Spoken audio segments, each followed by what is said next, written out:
Oh yeah, we're gonna get to that for sure. That might be the meat. Actually, that might be the meat of the stream. Good morning, everyone. Happy, what is it, Wednesday? Yeah, we're gonna get into this. Definitely gonna look at that guy. That might actually be the stream. I looked at some of this Pageau stuff, and honestly, I've seen this Folley guy before. Boring.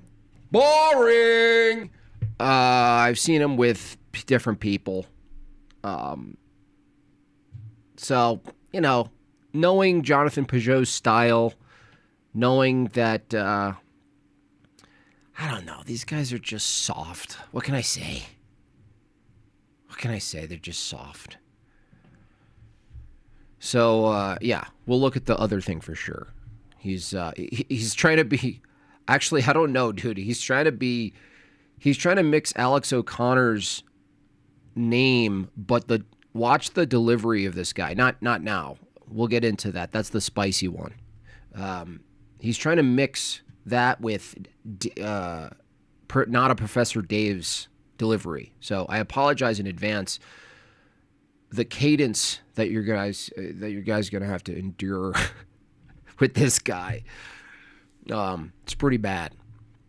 So anywho, Chase starts it off with a fiver. Woke up with a migraine today, so I called into work. That said, whether you love me or hate me, I'm here for the full stream. Nice. Well, prayers to you. Drink lots of water, Chase. Water and rest. Try not to look at screens, honestly. Folley's friends with Alex O'Connor. Yeah, and I've seen him talk to that whole group, right? It's just like really highbrow philosophy. So I assume we're not going to get into. I don't want to poison the well. I just assume we're not going to get into something juicy. I just feel like we're not going to get into something juicy. But we'll see. We'll check it out. Might as well get started on it. See if we can get through some of this. I just assume we're not going to get into something. Alrighty. See, I skipped ahead a little bit. A lot of introductions, symbolism, blah, blah, blah. Goes for it. Oh, well, this is Jonathan goes for it. What? Makes sense. No, I think that makes sense. All right, I think I can probably give a good picture. Go ahead. Give your attempted summary of Joe's position. So I think Joe describes himself as an atheist, and that he says that he can see the value of certain religious elements, like the Bible, as something that brought us where we are today. Certain stories that he sees in Scripture, for example, have value to him. But it leaves him agnostic, I would say, in relationship to the notion of an infinite being. Probably. Or infinite unity that binds everything together with purpose. Let's say, use that word maybe. He's able to see that there's patterning in the world, that there are multiplicities that have units that define them, and that there are structures that obviously regulate the way that we interact with the world and regulate the way that we are able to perceive and participate in the world, but that he finds the notion that those patterns, first of all, are willful, to be dubious or not sure about, and then and the fact, especially the idea that will would scale up to the very source of all things, is probably where he's the most. Yes, perhaps a better way of putting it might be that I'm very convinced of the utility of patterns. I would consider them mind dependent. And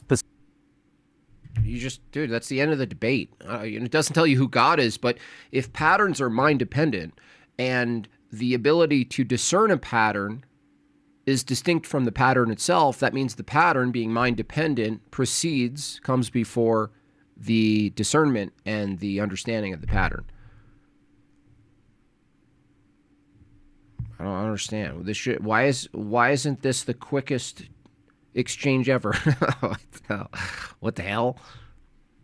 Specifically, human mind dependent, because I have a feeling that you might. No. It can't be human mind dependent. That's nonsensical. Let's see where he goes, because Pageau doesn't do pre-sup or really. he probably understands it, but I wonder what angle he's going to take here, because Folley here, appropriate name, just gave it all up. He thinks patterns are human mind dependent, even though from his own view, which is probably an evolutionary view, you would need the existence of an existing pattern, process, behavior in the world, in the natural world. Even chemical reactions would be like a type of pattern. The regularity of nature would be a pattern, and they would all precede his own human existence. In fact, entirely human existence as a universal. What? I consider them mind dependent as well, but in a very different sense. Okay. Well, I think you did a very good job of working that out between you. So well done, everyone. Ugh. This is like a kindergarten class. Because, as I say, this is a bit of an experiment. Now, Jonathan, I want you to try to understand what Folley is feeling, and I want Folley, after that, you'll hold the bear, and when you hold the bear, don't interrupt or crosstalk. You're going to try to get into what Jonathan's experience is. And then there's nap time, and then we have fruit snacks today. Okay. Same thing, Joe. If you need some time to get a bit of more info from Jonathan, feel free. But do you want to have a go at... Oh, sure. I would love to trade my kudos for your fruit snacks. I think sharing is caring. Certainly. I mean, from what I understand, I feel like our let's start with the kind of... Good job, you two. Oh, jabuchi boochie boo. patterns thing. I suspect that you would consider the patterns, for example, to be almost, ontological units all of their own. And that, as far, when I've kind of heard you talk before, you've got this sort of hierarchical picture of what's meant by real. And it seems like...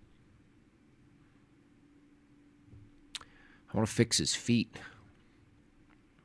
You've got this kind of, the particularities and then... Bro, what are you doing with your feet? What's going on there?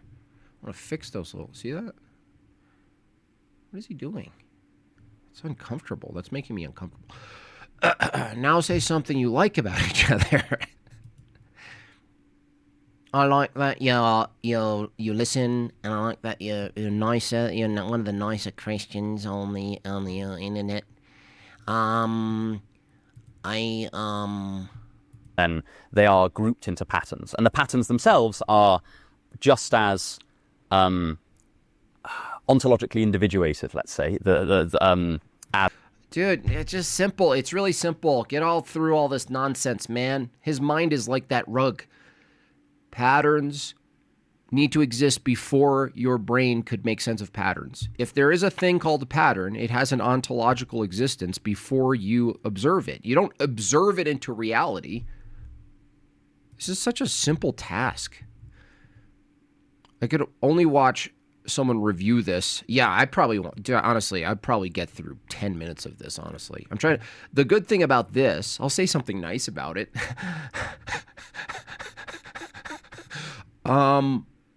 It's chaptered, at least, in the timelines. If I could get someone to do that for my channel, is that an AI? Can someone do that? If someone could chapter my 5-hour live streams, that would be excellent. As all of the particularities underneath it, and then they kind of chunk into more patterns, and then they chunk into more patterns, and if you follow this scale of patterning up... Folley is pretty cool in my opinion. He has a solid book reviews, really good taste in literature. It's just gay, Bjorn. Or kind of levels of abstraction up, you'll eventually get to the pattern in which all things participate, which I think for you is God. The logos might be a good word to encapsulate this idea of yes, and I think the ultimate pattern. Can we agree on that? We don't want to fight here. Like when you talked about kind of levels of reality, I take it that, or at least from what I understand it, you seem to be referring to these different levels. So something is of a higher level of reality if, in some sense, it governs more stuff beneath or has mind-like properties. Does that? So yeah, there's one last thing I think it's important for us, because for the conversation after it will be important, is that one of the things that it's important in thinking about the world this way. Why do people think they're monotone, soft, statuesque delivery as something that keeps attention. Oh, wait, they don't care.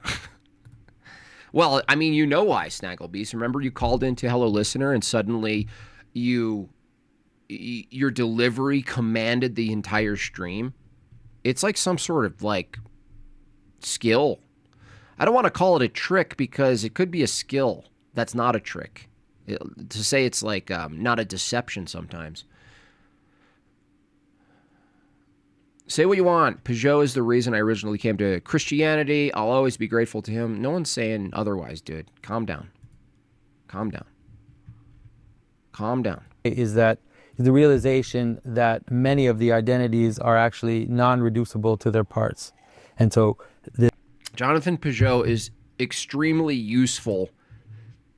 He's an iconographer. He's a bridge.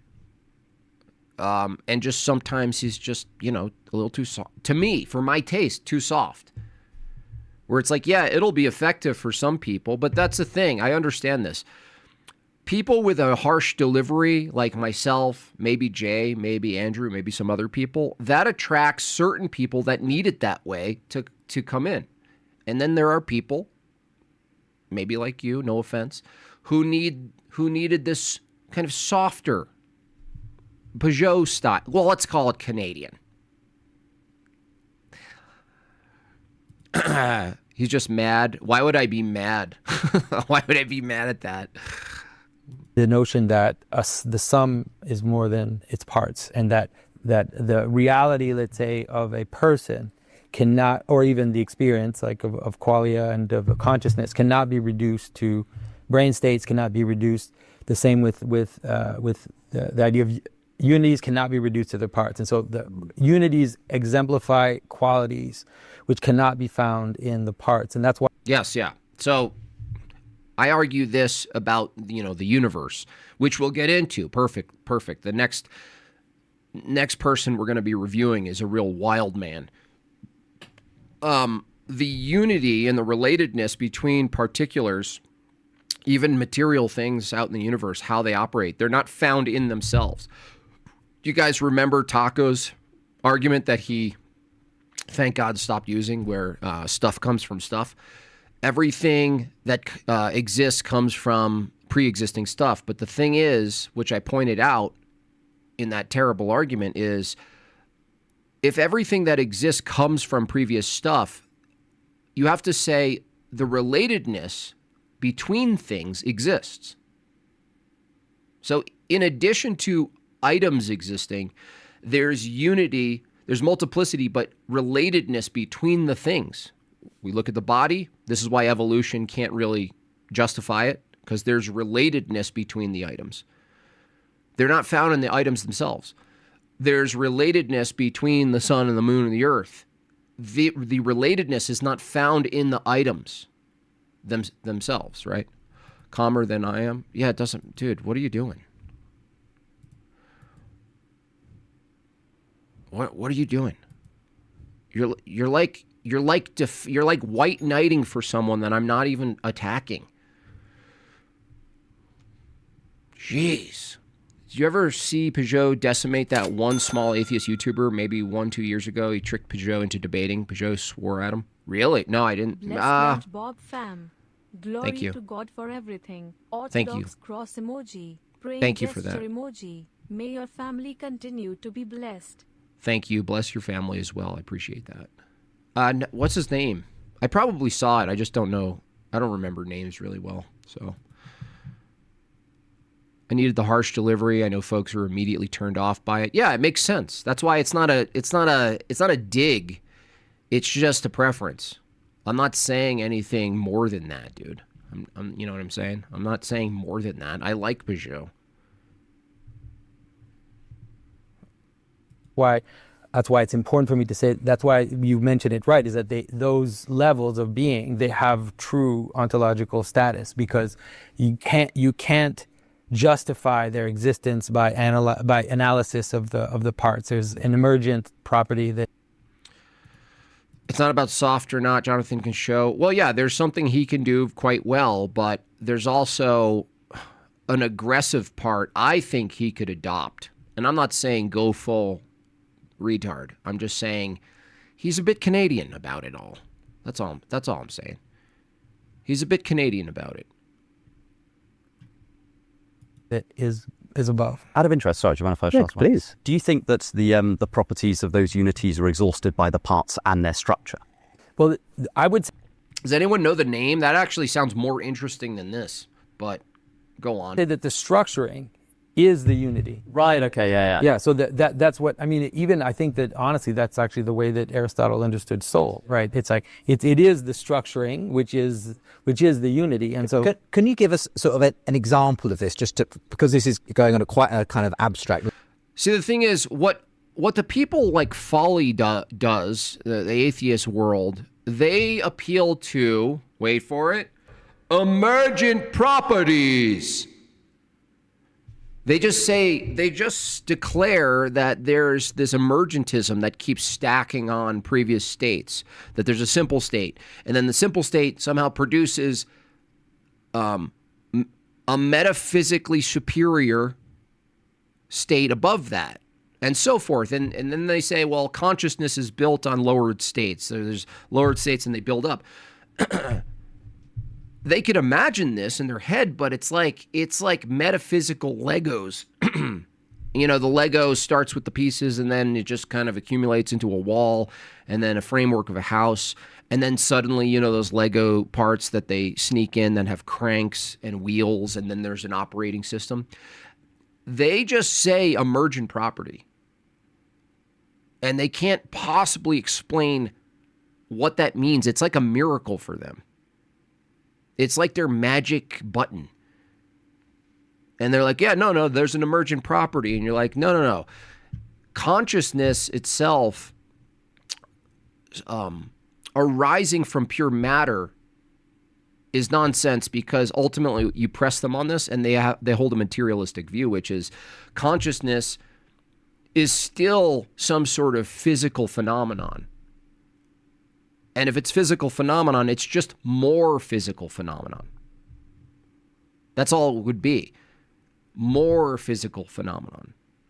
But then they interchange that with property. Because like a property would be like sort of like a conceptual framework for something.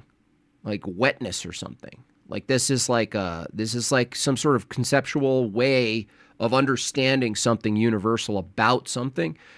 The consciousness itself can't be that, or you couldn't know it was that, because you couldn't say conscious is to the brain what wetness is to the rock, because the wetness part requires the consciousness. So there you see a referent, right, with wetness. You see, I don't know, the nature of water spreading onto a rock and finding the weakest path, right, to the ground or whatever. And then it's shiny, right? So the light hits it and it's reflective, or it has a different texture than the dry part. So you have the contrast of the dry and the wet. Maybe it's more slippery, this kind of stuff. This requires the evaluator.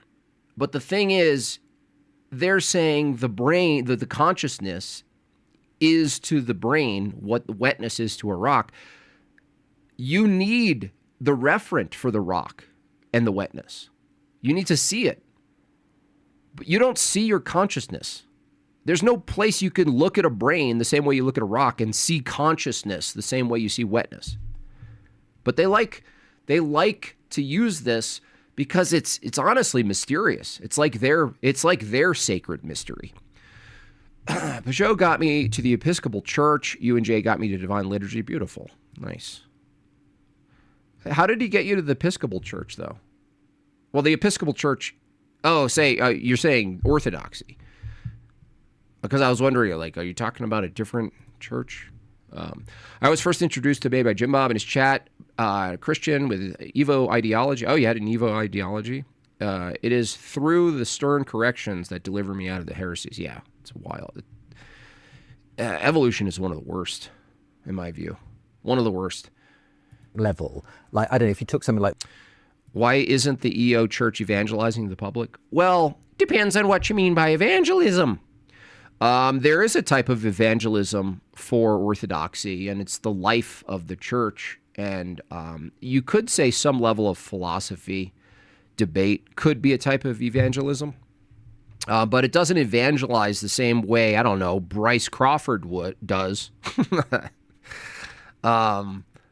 So you're never going to get the modern commodified packaged product from EO, because that's not what it is.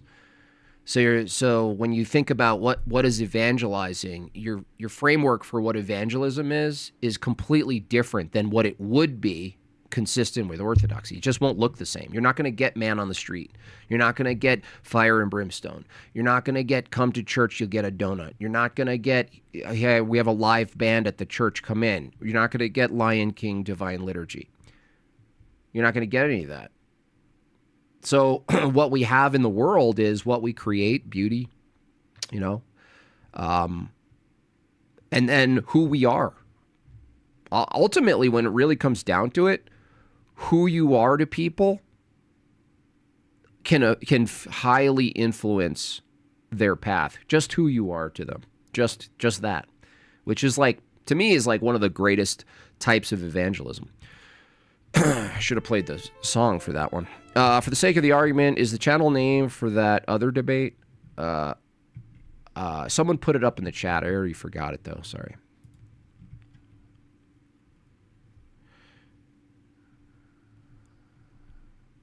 Saw an Orthodox priest standing outside an abortion clinic. Yeah, I'm not in the authority position. My opinion, though, my baseless, useless opinion is, I just don't think that's the way, honestly. Like water. Are you saying there are donuts during coffee hour? That's right. That's right. That if you just... Can you steelman why evolution is correct? Why do scientists believe in it? Scientists believe in evolution because they use confirmation bias to basically take interpretations of data and smuggle it into a grand narrative that can't be defended. So it's post hoc rationalization. And so people believe all sorts of things because of post hoc rationalization. The evidence is support for the evidence. The fossil record shows the transition. No, it doesn't. The fossil record shows independent items that are found that don't show an event. So what they do is import a narrative, and then they find particulars and they put the particulars into the story. It's like evolution is a big empty book, and it has a lot of chapter titles. This is the best analogy I can come up with, other than the circle, the dotted circle. Evolution is a book, a novel that has a lot of chapter titles that are really, really compelling to read. Oh, the chapter title is this. And then when you get to the chapter, they then put everything in that supports the assumption. The chapter title is the assumption. But when you get people like me to debate against it, I challenge the chapter title, and they want me to accept the chapter title and then argue the particulars once I accept the chapter title. No, I don't accept the chapter title. And that's what science, the reason scientists today quote scientists, I quote that because the reason so many believe it, there's social pressure. First of all, look at Karunka, same issue. Modern science has lost its way insofar as what's a scientific theory. Most of these people don't have any rigorous definition for a scientific theory that's different than just a hypothesis. You saw from the last debate with Ron, there was no meaningful distinction between a hypothesis and a scientific theory. If there's no distinction, you have no arbiter between two competing hypotheses.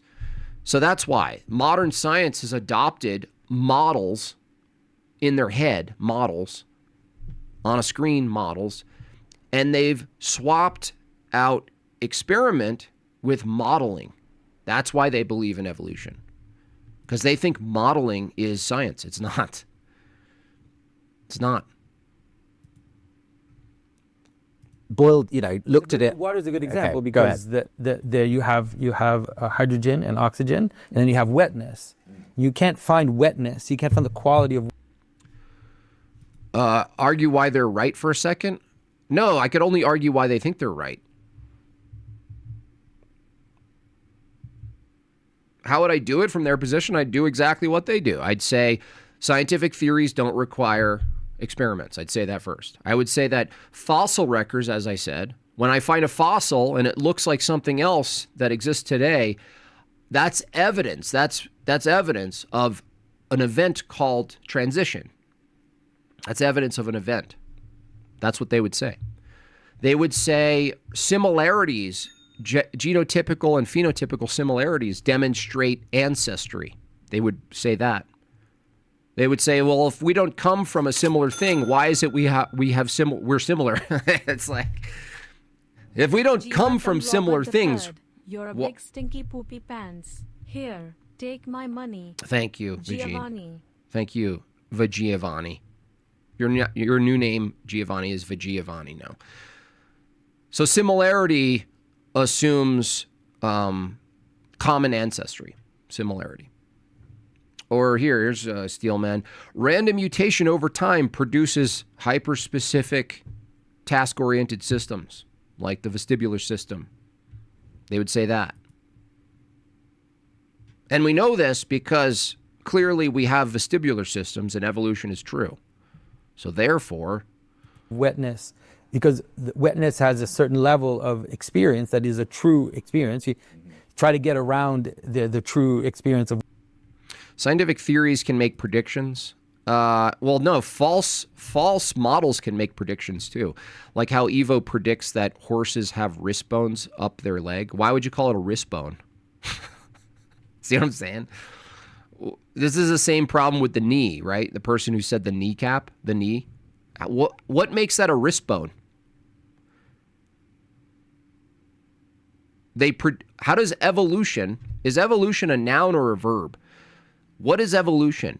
Evolution doesn't predict anything. You're going to predict that horses have wrist bones up their leg? Do you know how insane you sound? Why would you say it's a wrist bone?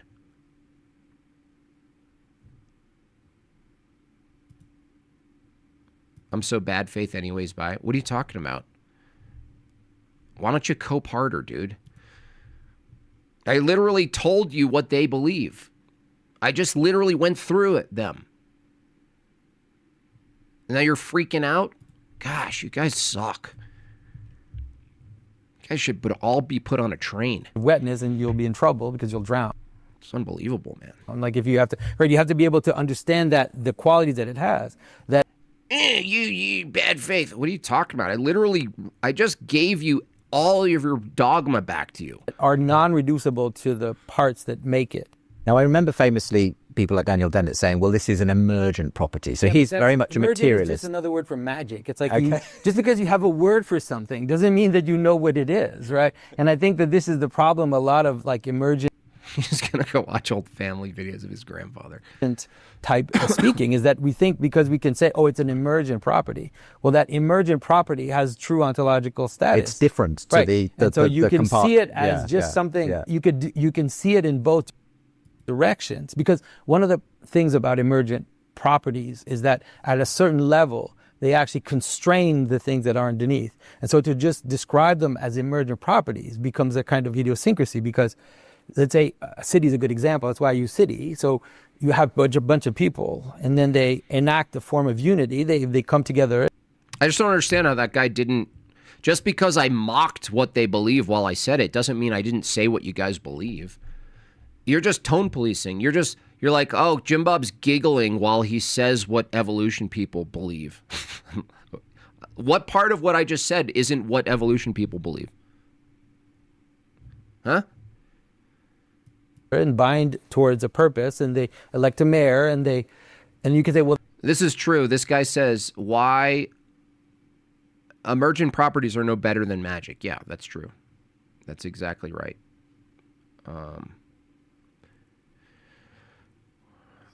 Are patterns divine or pragmatic? No, pragmatism is patterns. So I could skip. Look, I could just look at the titles of these and skip through. I don't need to listen to these people. Okay, science. Let me see. Genesis. Okay. Let's talk about the Bible, because that's sometimes a helpful way to kind of, okay, let's see how this maps onto something that we're all somewhat familiar with. We've all probably heard read, enacted in various ways. So a while ago, you did a conversation with a mutual friend of all of ours, Alex O'Connor, and you went back and forth for a long time on the book of Genesis. And it was really interesting to listen to, because Alex obviously is coming as an atheist and saying, look, couldn't this story, even if it is foundational in all kinds of ways, just been a better story in some ways, a more moral story, a story that, if it is in some way describing the human condition, it maybe seems unfair in some ways. And you were kind of got my galoshes on. Coming back, Jonathan. Take a look at the horse skeleton, and tell me the third joint up doesn't have a wrist like... Dude, that's like saying a bone, their bones have human bone-like composition. Look, wrist-like clusters, similarity, you can't say it's a wrist. This is a wrist, right? So what are you saying? All you're saying is there's some section that has a similar looking pattern as this other thing. That's all you're really saying. You understand that? It's your conclusion. You're drawing out a larger conclusion. Like if you find some bone that has a type of function in a whale, and the bone looks like some other thing in another animal, you guys jump to conclusions and say, well, it must be a shoulder of a leg that used to exist. That's what you guys say. That's a massive conclusion. Same thing with DNA. You look at a DNA segment that informs a certain level of behavior for an organism, and you find a similar one in another thing. And if they're similar, you go, well, it must have, obviously these two things may have come from the same thing because they share the structure, as opposed to similarity in function. Or the fact that someone actually runs a pretty good argument. He affirms some type of evolution, so I disagree with him there, but he runs this argument of constraint. And the argument is simple, is that the nature of reality is constrained by laws. And because it's constrained by laws, the patterns that emerge from whatever given process you're appealing to are constrained by the patterns. The same way the way in which water drips down an object will be constrained by the object itself and the laws of nature. And so when everyone's so mystified that objects in the world have similar shapes, similar forms, similar expressions, they're just like, well, it must have come from something similar, and there must be a source of this, eternal, this kind of like endless regress back to the first ever thing. And the constraint argument is if I were to hold an evolutionary view, that's probably the first place I would go is no. The similarities that you see in structures and patterns in nature would be governed by some type of laws, that things could only manifest in a certain type of way. There would be a constraint to it physically. It couldn't be any type of way. It could be a variety of type of ways, but it couldn't be every type of way. And honestly, that's a much better framework if you were to adopt the evolutionary view and look at similarities between things, not just organisms, but inside things inside the body. That's a much more reasonable approach, that these forms are governed by laws, that the constraints themselves give the forms of the things. But it doesn't get you to the function of the things. And saying, well, actually, no, this is just the story. It's like, it just is the pattern. There's a reason why we have this story as the foundational story for. So tell me, buddy, are the horses developing a wrist, or did they used to have a wrist? And how would you know that? Civilization and culture.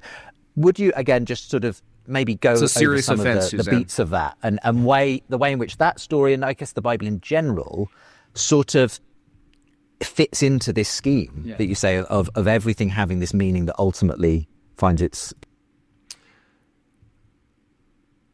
Zach says, man, I like a lot of the things you talk about here, but the mental gymnastics needed to proposedly have cognitive dissonance and deny obvious things like evolution.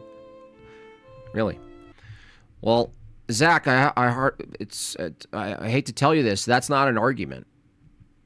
Like, if you had an exclamation point, it's still not an argument. You'd think if evolution was so obvious, someone like you, Zach, would be able to defend it.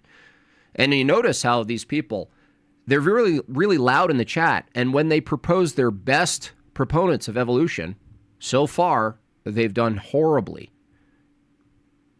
Tell me what's obvious about evolution. Evolution holds the position, Zach, that we, in our current form, were produced by something in the long distant past that looked and operated nothing like us. How is that obvious? All you're doing, Zach, is gaslighting. You're a gaslighter. That's all they fucking do. Gaslight. You guys are crazy. Cognitive dissonance, psychological reports. It's so obvious, but I can't defend it. I wonder why I get so mad. It's homing God. It's just so infuriating, too. Yeah. Well, I think that, I mean, it's interesting in terms of what we're saying, too, because one of the things I think that especially Genesis 1 does is that it the gaslighting just really gets me. And then they always start with some sort of like pseudo compliment. I really like what you do, but gaslight. Describes the world, but it describes... Animals just be too hierarchically similar? What do you mean? That's fallacious reasoning. Organisms are similar. Things that are alive have similar compositions and functions. They're too similar to say that they don't start from some ultimate thing. Well, that's the problem, Bob. You have an endless regress problem. You guys go back to Luca, right? And we go, well, Luca must be similar to something too. And then you go, yeah, that's true. Fuca, Puca, Muca, Huca. You keep going back, right? That's the problem. You have a causal problem. You have a causal chain problem. To say hierarchically similar is to say there's a beginning. Otherwise, you're saying nothing. Okay? Describes it in the way in which it's meaningful. And so it describes... Do you realize we only see like 1 pixel of snapshots of the entire natural history planet? Yeah, that's not in favor of evolution, dude. That's literally one of my key arguments against evolution. You do realize that we only see 1 pixel of a snapshot of the entire history of the planet, by the way, but we know the age of the Earth, and we know that we came from pond scum. Dude, zip it. Describes both. And so actually, I think Genesis 1 actually contains the structure of science in it, because what it does is it describes reality, but then it also describes a viewer that names things and then evaluates them, right? And then judges them, right? And unbelievable. They don't even understand when they're talking. They don't even understand what they're saying. Every time they talk, it's a point against their view. They like use our points and they think it's in favor of them. It's wild. My first Evo confrontation was 14 years ago when my classmate once asked our teacher if creation or Evo was true. The teacher deadass told him that Evo is how it happened and the creation is what we believe. Okay. Yeah. Why not? They observe what exists to make assumptions, no arguments, no experiments, nasty little gibbons out every time, every single time. If Evo is true, before hydrogen and oxygen atoms formed, was it possible for H2O to be a water molecule, or was it possible after the first molecule? Yeah, it's endless regress all the way down. It's like, it's not just a problem of the jump between dead matter and a living matter. It's not just that. It's the regularity of nature itself. There's always something before that has to be a set of conditions for this other thing to pop up. And this is why they start to believe in, popularized by Graham Oppy, is this, they do a tag argument, by the way. It's just not for God. They do an argument for the necessary being. And it's the necessary being, they swap God, an intelligent being with purpose and, or I should say intent and will, and not bound by creation. And then they swap that out with an initial state. I'm not even being hyperbolic. They swap it out with an initial state. They do the same tag argument, but for an initial state. You have a problem too. You just propose that God is a safe place to keep looking beyond. No, it's just a necessary. It's not safe. It's logically, metaphysically necessary. It's not safe. You have this sense in which there is the way that reality unfolds, but that all that reality is put into a pattern of... It's sad Bob ignores his base for oppositional chats. What do you mean? I read all the chats. If I miss a chat, I go get it, True Capitalist. What are you talking about? Did you super chat? You just got to tell me that, dude. You got to tell me because I can't track the chat. It goes fast. I don't understand. You are crying. Stop acting like you're not crying. Of course you're crying right now. I'm not crying though. Of course you're crying. Goodness is a good way of thinking about it, and so it is. That's why I say it's the best description of reality, because not only does it describe a kind of mechanical causes and let's say the Big Bang.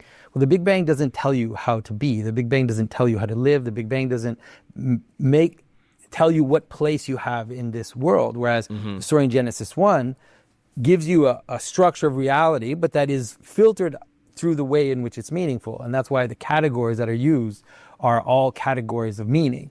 Give some of those categories. Well, a good example is, for example, the categories of land animals. The categories of dude, you got to say something. You got to say something in the chat. Hey, you missed a chat. I'll go get it, dude. Sorry, I missed your chat. That's simple. I didn't ignore you. I just didn't see your chat. Animals is tame animals, wild animals, and creepy crawlers. Now, those categories are not categories that a biologist would use to do a taxonomy of different species, but it is in some ways the one in which we live, right? It's the structure in which we live, because there's a difference between the animal that I eat and the animal that eats me. That difference is far more relevant than whether or not these mammals have different mechanical causalities. Yeah, that's a key one. I almost wish. This is one of my criticism with Pageau is he did a presentation a while ago, and he was trying to make a sort of making poetic sense of evolution, which I don't think you should be friendly to evolution in any way like that at all, because coincidentally, most of Pageau's work is in defense of universals. In defense that there's some real, not real in the sense of concreteness, but there's a universality to this unity, that these things are unified, and things like an animal, the type that can kill you and the type that can't, the type that we eat, the type that eats us. These are universals, but under the evolutionary view, they're actually not fixed at all. So they're not universals. They're in flux. Totally in flux. There's nothing objective about them from the evolutionary view. It's nominal. So Pageau rejects nominalism, but sometimes is poetically friendly to some type of pseudo evolutionary view, which I think that's just lip service. I don't think people should do that. Is an initial state some sort of monad in their view? Well, I pushed one person, Eric Coda, on this, and coincidentally, thank you for that sticker purchase. Coincidentally, the way he described it, this is just beautiful. The way he tried to describe the initial state was an identity, a state of being that can't be one or many things.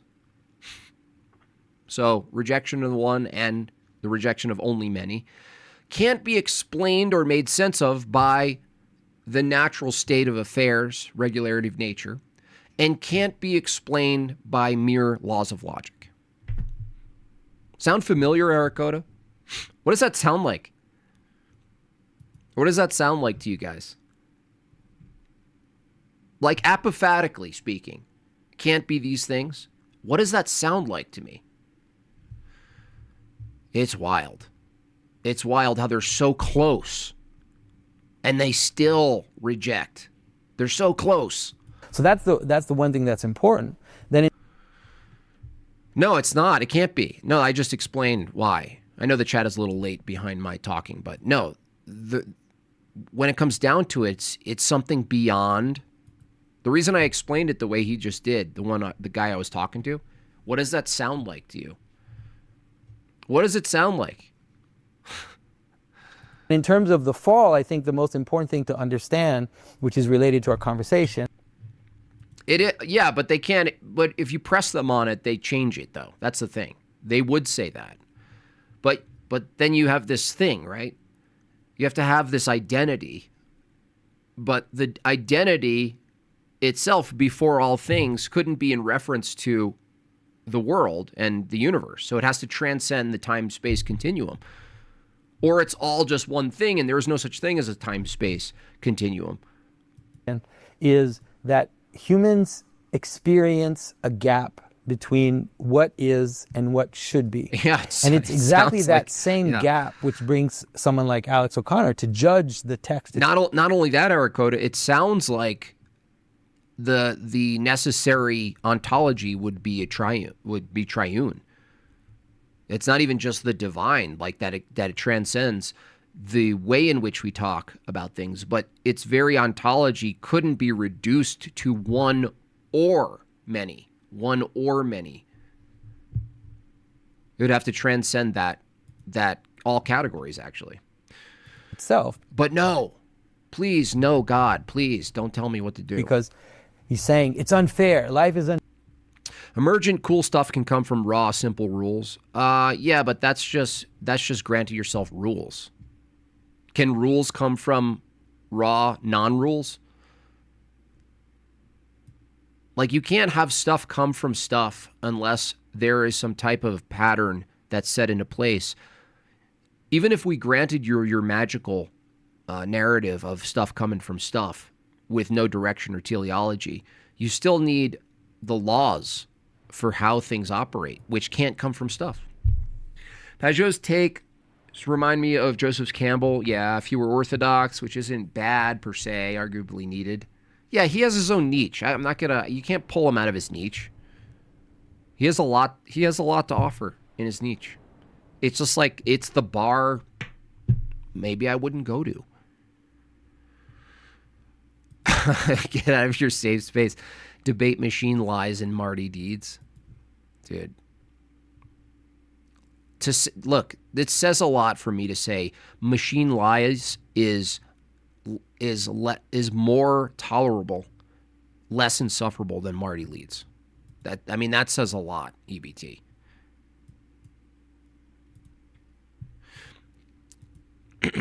I've wondered what is wrong an idea of evolution as a vehicle of God's plan because of the denial of universals. And so if God has a plan for man, then the thing you call random mutation isn't actually random. But further, if universal categories actually are temporary, then you have a problem with what man is. If God's plan for man is that man is in flux, then there's no such thing as a universal called man, Lansing. If God is the triune God and the second person, the Logos incarnate, became man and took on the universality of man, but there is no universal of man, then Christ only took on a singular nominal creature's body, not a universal. So you can't have the Christian view, at least. You can try to do other God's plans, but that's going to be a problem even outside of evolution to say God's plan. Who's God? How do you know his plan?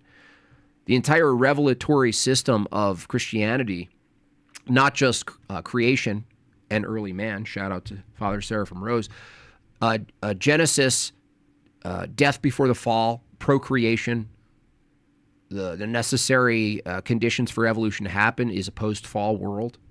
So how do you get man in a post-fall world if man was created pre-fall? You can't. It's completely, at least it's completely incompatible with Christianity. You could try some other routes there, but they're going to fall apart. They can't, you can't make sense of reality from an evolutionary view because all of the things you're pointing to out there, and Jonathan Pageau covers some of this stuff in all of his talks, is the universals that you're perceiving. They don't really exist. Unfair. Something is wrong. There's something wrong about how things are. Yes. Things should be in a different way. And what the story of the fall is revealing to us at its most basic level is that gap. And I think that we cannot get out of that gap because every time someone judges EBT, have you ever interacted with that guy, dude? I know you guys truther view him some maybe in the past, but have you ever actually tried to talk to that guy one-on-one? It's like you thought Zach Hubbard was the final boss. An nasty little Gibbons. Trust me when I say it gets humid in those yurts. Ew, the yurts. Even judges God. They're doing it out of that sense of a gap. If there was a God, it is. It's very God Hindu-ish. should be this way. If there was a way, if religion was doing what it should be, the world should be this way. But I think the text in Genesis beautifully encapsulates that in the story of the fall, where, there is a sense in which you are removed from what... He did not. Really? Did he tag you in it? What should be, and you have to live in that gap. So when you say Genesis 1 is true, you're using truth in a wide way in terms of saying it reveals... Hey, I'm a member of Westboro. Enjoy your streams, even if you're going to hell. That's funny. That must be a troll. The experience of what it is to be human. Can you, hey, listen, buddy, can you track the Westboro Baptist Church back to the apostles? And and all of the patterns that you find there, you will find in your everyday life. Is Marty and Owen besties? I don't even think so. I think Marty moved closer to Owen to pick off some of his bears into his Gnostic cult, and they have a type of a friction there. Life as well. Yeah. But it also reveals the way we make meaning, or the way we participate in meaning. That's why I think it's I think it's the best story, but it's definitely one of the best stories because it. Zach says there's a thought that all matter is made of light. Yeah, I've seen that actually. Light doesn't experience time. Well, light needs to occur in time. So experience time, I don't think that's something that's in question because light doesn't experience anything. An experience is something that's categorized as a mind-dependent thing where you are an observer and a knower. So I don't think that part's relevant there. So what looks like a plan to our perspective within 4D space has always been set in place. No, that's just eternal. That's just eternality. That would mean that God is eternal with matter. That's Mormon territory. See, when you try to make eternality of matter the reality, then God is now bound by matter, like the Mormon view. You're not making any distinction between God and matter. And you don't get time, space, matter continuum. Light doesn't give you the space light occurs in. Light doesn't give you the objects that reflect the source of light. No. In fact, I wouldn't take a naturalistic view at all on this, but what's reflective of what we know about sound and light is that these things need a source. Sound can't be its own source. Light can't be its own source. What created light? What created sound? What created matter? What created the space in which matter exists? What creates the relation? What creates the behavior of light? These can't be, you can't just say these are eternal because these eternal things then don't justify the immaterial. Like everything we need for philosophy. Truth. Where's truth? Is it created? Is truth a creature? Is truth a physical, a mystical, physical phenomenon that we can't see, but it is, in fact, in the universe somewhere under a rock? It considers the measurer and that which is measured. They've always been... No, man. Marilyn, you got to get out. It doesn't Marilyn. just have the human You got to get out, Marilyn. being as a kind of abstracted mind that's looking at the universe and is measuring distances. It says, no, I'm going to tell a story that contains that and the one that is measuring at the same time. And just before we bring it back to Joe, is there... No, I'm not truth. I'm not truth. No. I'm a creature, and I'm finite, and I'm flawed. I can't be truth ontologically. There's something about that this is quite an extraordinary story that... I can lie. I'm capable of lying. If I was ontologically truth, it would be impossible for me to lie. That seems to speak at such a deep level to all of those facets, that for you means that my grammar's intensifying. You can say, well, this is different to other stories. It's a kind of, it's got a special status, arguably a divine status, something that points towards God in that sense. Oh, I definitely think that the story in Genesis has a special status. I think that it is. Oh man, who needs sleeping pills? Okay.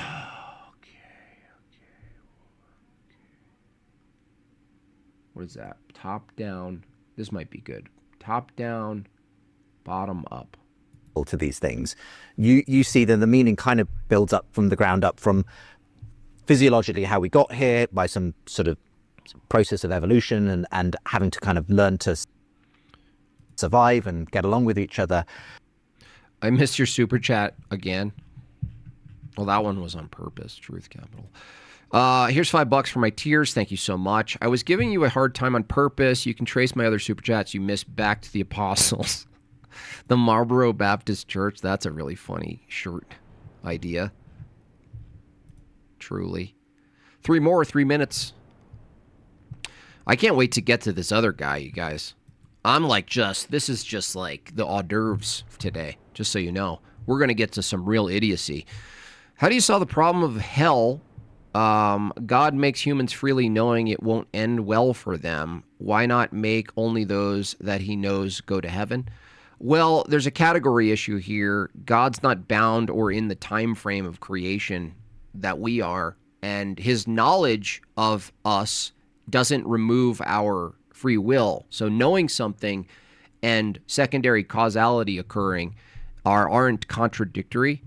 So, and it's not a problem of hell. There's no problem of hell. And Resnet, I would encourage you to read up on and dive into the Orthodox presentation of hell, because from our perspective, what you call hell, that's completely been hijacked by modernity and this like visual concept of a place with all of these features and through the movies and all that.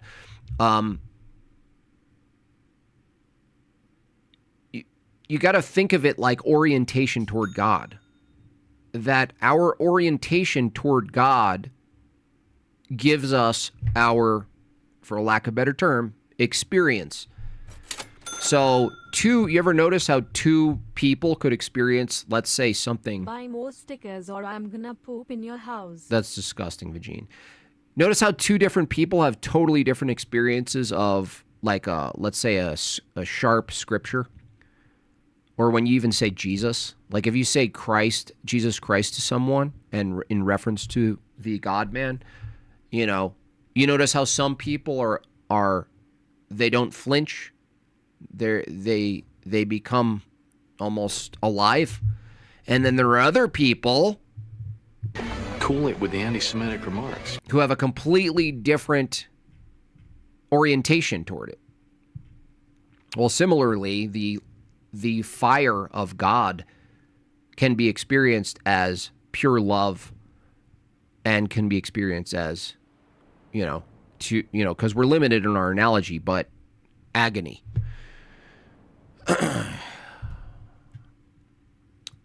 The atheists say immaterial concepts like logic or math don't exist beyond human minds, but will affirm space-time quantum fields. Yeah, we're going to get into this. This is going to be great. Because this is the difference between a priori or what's the other stupid one? A posteriori. Well, stupid. Just dumb. Just change the names. Yeah, no. Yeah, I can't say them, okay? They do that on purpose.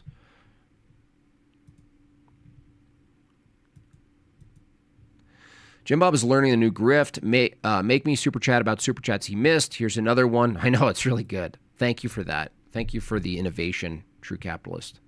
But now I'm interested. What was the first? A posteriori. So stupid. It's just so. How are you going to teach people that? They don't even want to say it. It's not even a good word to say. A posteriori. Big deal. Yeah, now I want to know what the chat was that I missed. Stories, patterns emerge as a kind of just an inevitable byproduct of that, and they find their way into these ancient stories like the Adam and Eve story, but maybe the Bhagavad Gita or wherever people find their sort of wherever the repository is of this wisdom that comes just from. Should Cleve be just quiet as a catechumen? I don't know. That's something his priest and people who are not me have saying. Essentially, the journey of being human. I mean, is that the hit piece? Yeah, we're gonna look at it, dude. We're gonna look at it. I almost wanted Jay to jump on for it because it's so. Is that a mischaracterization hilarious. of what you're saying? But that's the sense I'm getting that you're saying. I just. It's just posteriori. It's just posterior. Posterii. It's the worst word, dude. It's the worst. I hate it. I hate the whole word. Can't say it's coming from up there when I have an explanation that works for me of it coming from a bottom-up way. Yes, essentially. I think that we know we're talking earlier about. I can't do it. Posteriori. I'm just going to do it in an Italian accent. That's going to help me. Thank you for that tip, by the way. E posteriori, e posteriori, e posteriori, e priori, e posteriori, e posteriori. Of kind of being E posteriori. conscious of yourself as a E posteriori. E the posteriori. perceiver as well as what's being perceived. E and I think that yes, when I try and take that view and think, okay, well, what in any possible scenario would I have to hold on posteriori analytica synthetic. to? Like, everything about the external world could change, and I would still have, I would still unavoidably perceive. Oh, shut up! Posteriori. Mambang fangula pastoreia. Okay, okay. You guys remember this guy had the worst opening ever? By the way, I think he actually took my advice or avoided. He got rid of his opener. This guy had the worst. He had the smoke, remember? You guys remember this? He had the smoke with the SA. His logo is SA. He had the smoke. He talks like Professor Dave. So I apologize in advance. He actually talks purposefully like Professor Dave on purpose. It's like a thing. It's like, oh, maybe if I do these hit pieces like Professor Dave and I sound as insufferable as Professor Dave, maybe I'll get noticed, right? Eli says, can you make an animation of debaters using these Latin debate terms like Harry Potter spells? That's funny. E pastiare vinaigretta. All right. Now notice my critique of this guy before was that he does well poisoning at the beginning of his videos. Thank you, Extangly. I appreciate you. That was my critique early on. He starts with well poisoning. And then he gets into the substance, just like his daddy, not a Professor Dave. No, I think I'm a little too rough around the edges for him. I've reached out to him by email, tag him and stuff. My welcome tax to the Jortlandia community. I'm off to go make poop in the street more. You're gross. Honestly, I don't even blame him. I'm too low class for him, let's face it. I'm too low class. I'm too rough around the edges. I'm too much of a wild card. I might say something that might make him look like a racist or something. You platform them, like, you know what I'm saying? He's in the academia world. He's in that world where I'm not even using that as an excuse for him. I'm just saying that's a reality. That's a real thing. Where you have to kind of like distance yourself from certain, you know. All right, let's get into this. Okay, I'm back. Congratulations, you triggered me. My problem is that you did not attempt or even answer my... I did, dude. I listed all of the things you guys believe in evolution, dude. I asked you a question before you left. Which of the things I said isn't a steel man of what evolution people believe? You guys remember what I said? I said, evolution people hold that there's a thing called a fossil record that shows or points to transition. That's why they have the term transitional fossils. The evolution proponent holds that similarity in phenotype and genotype point to common ancestry. That's their conclusion.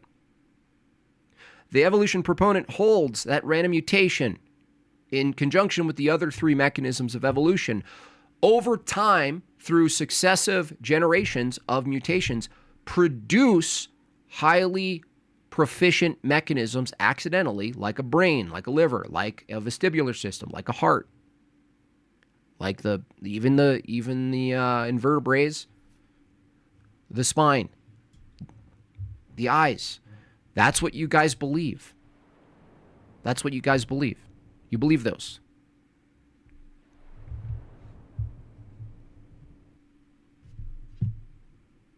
You think those are sufficient reasons to come to a justified true belief about evolution.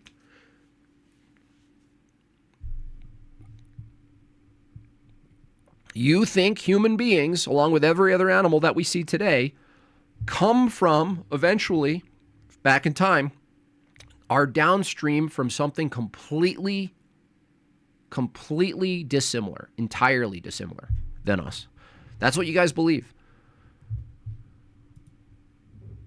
Just as bad as Christian Prince's acronym or Sam Shamoon's. Yeah. Okay. Let's get into this guy. About a month ago, I made this video geared towards demonstrating the laughable beliefs that Jay Dyer holds due to his deficient presuppositionalist methodologies. Unfortunately, I never received a response from Jay, but I got the next best thing, a response from Jay's presuppositionalist lapdog, Jim Bob. See, just like well poisoning. Jim Bob responded to my video, or at least... Notice how you got rid of this terrible... I mean, this is like the beginning of a Patrick Swayze movie, dude. That is the worst logo ever. Smoke? What does the smoke have to do with anything? Why didn't... Wait, hey, skeptical agnostic, SA. Hey, SA guy. I'm going to call you SA guy from now on. Why did you get rid of your opener? What happened to your smoke, bro? Don't get rid of your intro. SA? Hey, SA. What? Did you guys see the little filigree engraving? What's that about? Oh, look at that. That's so ugly. Oh, yeah, I'll put some smoke on it. That'll help. What's the engraving pointing to? What does that have to do with skeptical agnosticism? What does smoke have to do with it? I really want to know. That's what really interests me about this guy. How did you determine? You made a choice here, dude. SA. That's your name, SA. Half of my video.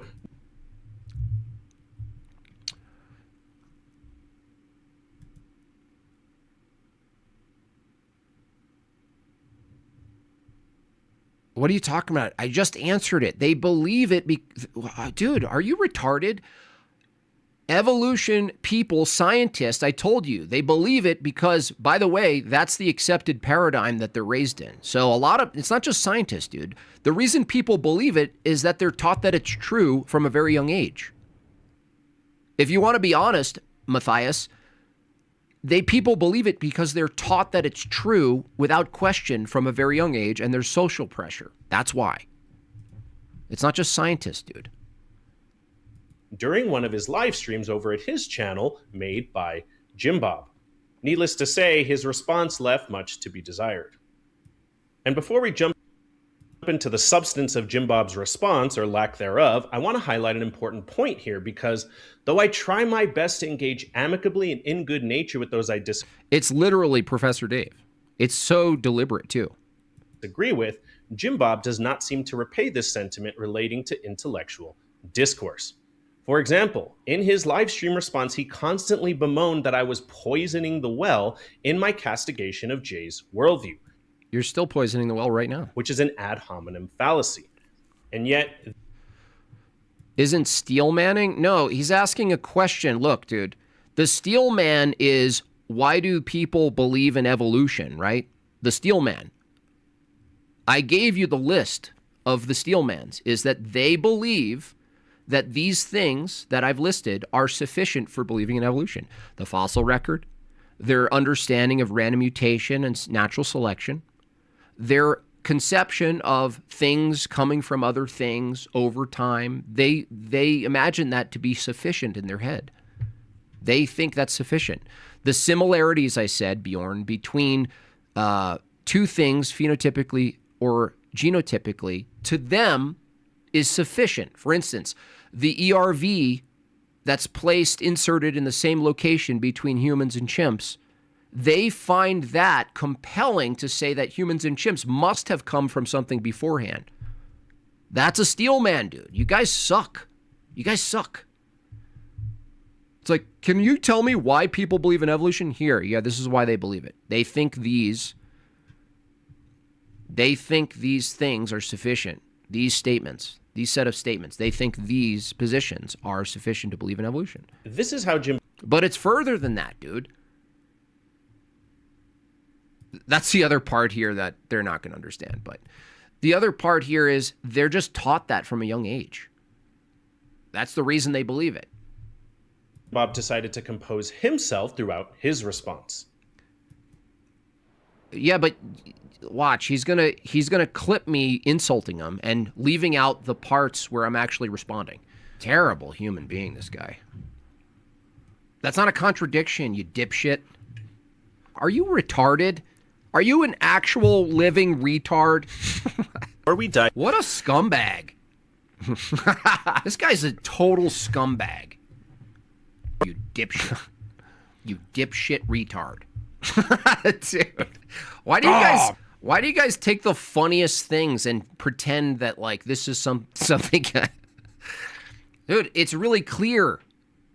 It's really clear that you just selected things in the context of a longer conversation where I usually insult people at the end of refuting them. You think selectively taking clips makes you look good here? Oh man, that actually proves my point that all my insults are true. All of my insults about you are justified because you're literally doing exactly what I claim you would do. It makes me so angry. It just makes me so damn mad. I just get so mad. I just get so Shout out to Tony. mad. I just get so mad.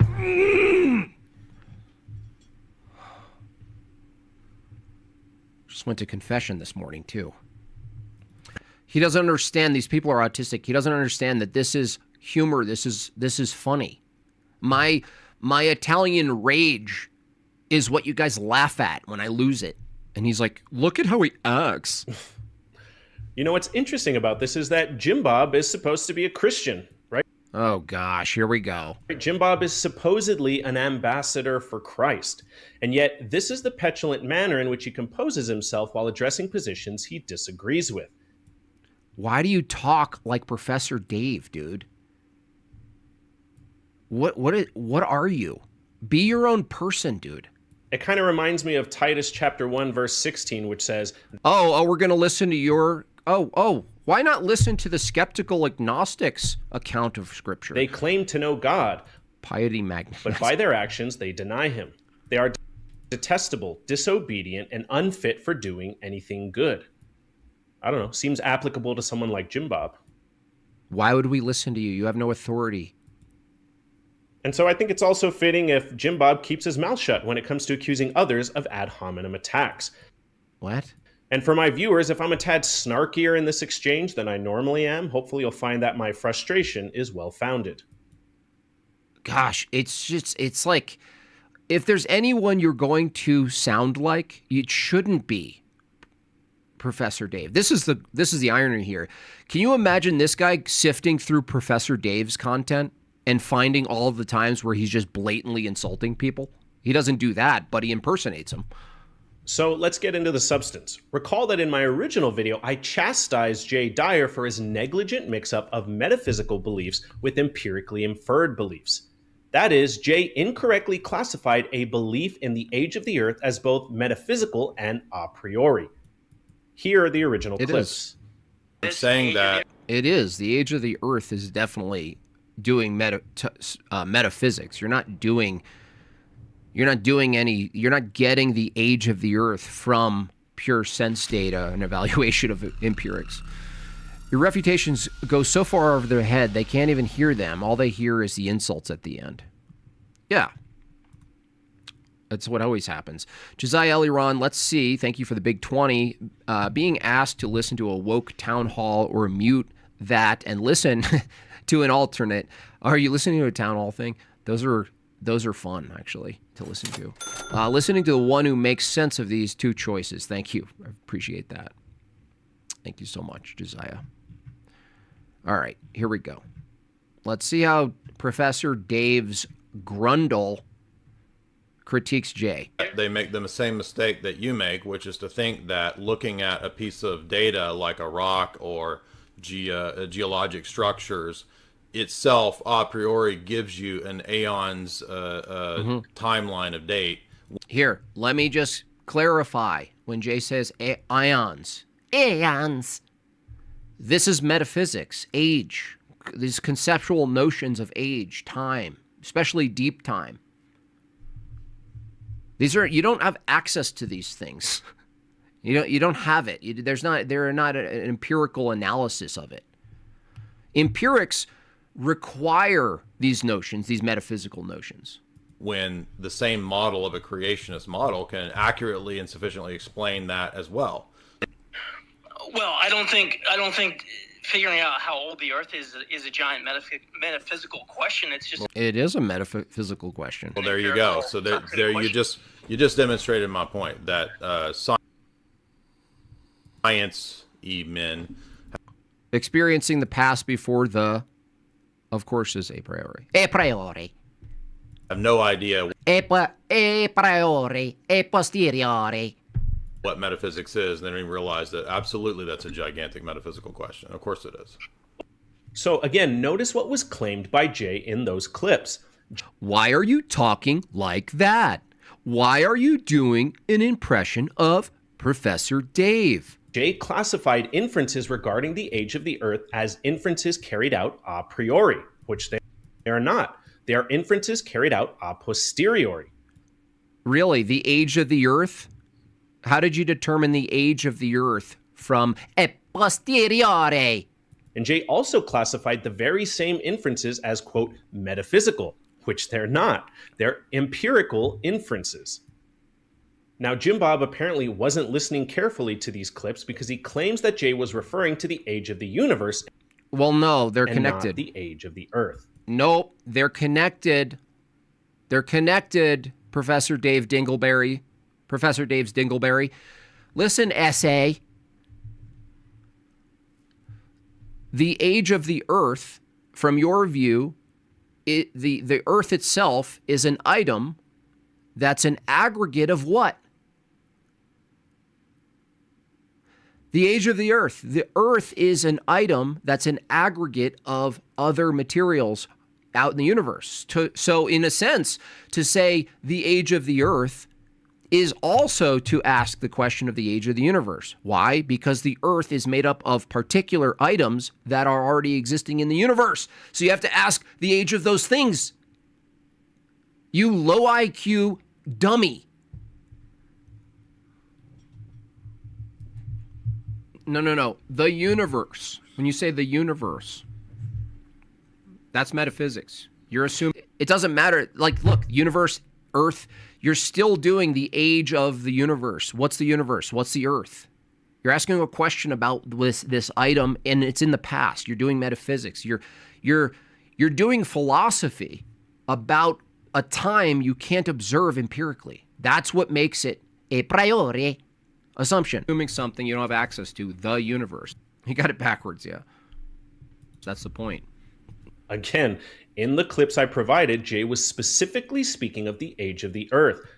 Yeah, which requires an a priori assumption about the earth and deep time that you have no access to. Not the universe. So Jim Bob didn't even address my arguments. And even if Jay were referring to the age of the universe, he would still be incorrect to label this a metaphysical endeavor. Really? But we'll get to that in a bit. Jumping back to the age of the earth, the original topic under discussion, recall that I made an argument regarding the fact that determining the age of the earth is not... They're mangled, dude. Metaphysics pre-exist all things without the sound of understanding those people. Those principles, you have no foundation to build from what's wrong. Yeah, well, they think, they really believe that when they dig up a piece of the earth and they date it, they use their dating system, they think because of the dating system that they're using, they have access to some deep time, that they're actually interacting with what's the amount of billions of years that they suppose now? What is it at this point? I don't even know what they say at this point. An a priori endeavor, but rather is an a posteriori endeavor. Watch Jim Bob stumble through his response trying to put the pieces together in his head in real time. How is that an insult? No, dude. You don't have... Look, the a priori is things that you come to without the sense data. Yes, the assumption of the age of something is something you assume without any... You don't have access to the past, dude. You certainly don't have access to deep past. You don't have access to something. You've never seen the beginning of an earth. You've never seen the beginning of the universe. Never, ever. Not once. You've never seen it. You have nothing to reflect on. There's nothing there to refer to. All of his sentences sound like they end with a question mark. That's what makes them sound smart. Notice how Jim Bob...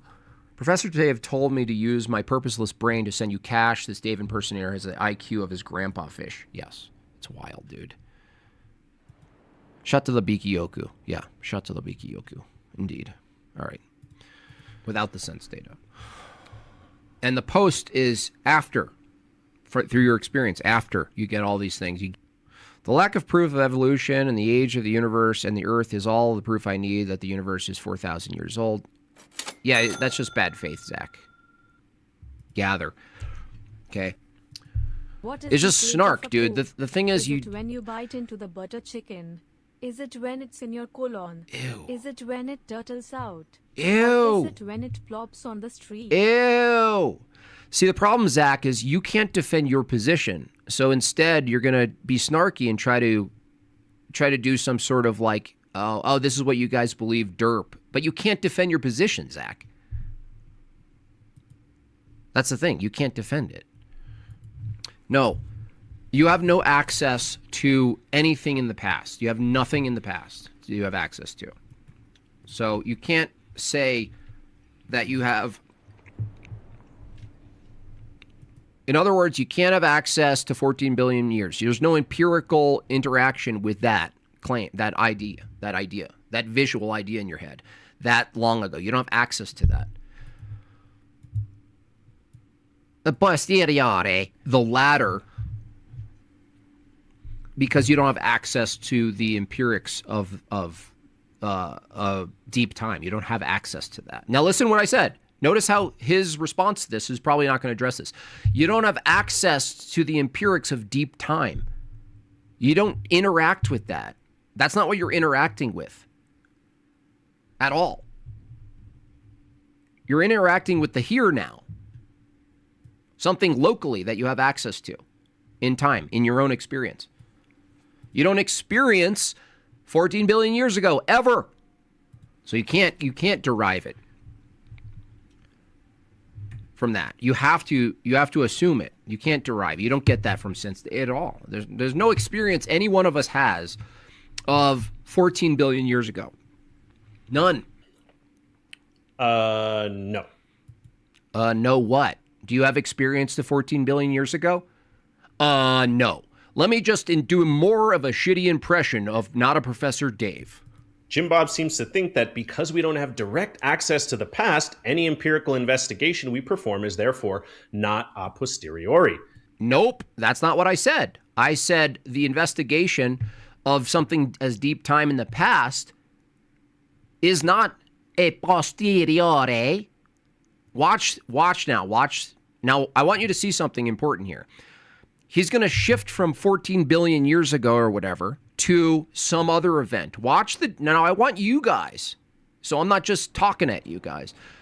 Class, I want you to distinguish for him, so I'm not doing it, the difference between 14 billion years ago and what he's about to say is an analogy for this.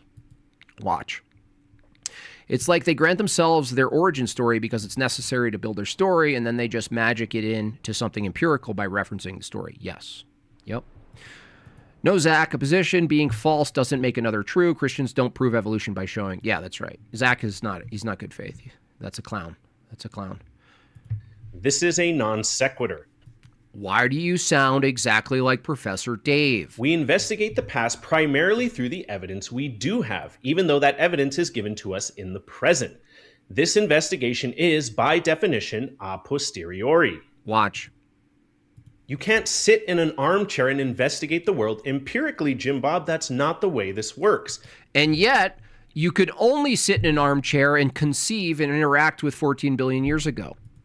Apparently, Jim Bob thinks that when homicide detectives arrive on the scene of an apparent murder... Watch. You see, he proves my point right now. He literally proves my point and doesn't realize it. You guys tell me. Tell me the difference. Essay. It's just it's crazy how arrogant these people are. And in their argumentation, in their presentation, they literally prove me, in this case, and Jay Dyer correct. Guess what they use as an example? Dude, this is so wild. Oh my gosh, dude. Hey, skeptical agnostic, how are you this dumb? How are you this dumb? My whole class, I thought we were a bunch of creation tards. You see my whole class here? You see what they're saying? Even the woman. They have access. Look at this. We literally look at my chat. Skeptical agnostic, what is wrong with your brain?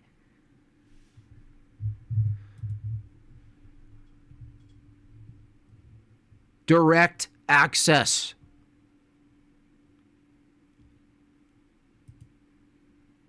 This is so embarrassing, skeptical agnostic. You literally show a crappy AI photo of a crime investigation where you're literally looking at the referent that you're investigating.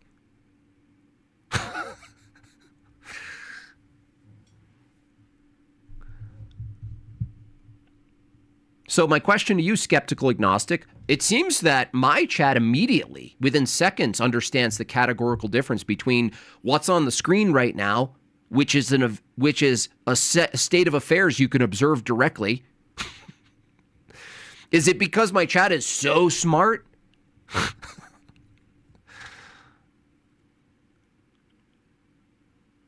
What's the categorical distinction between the two?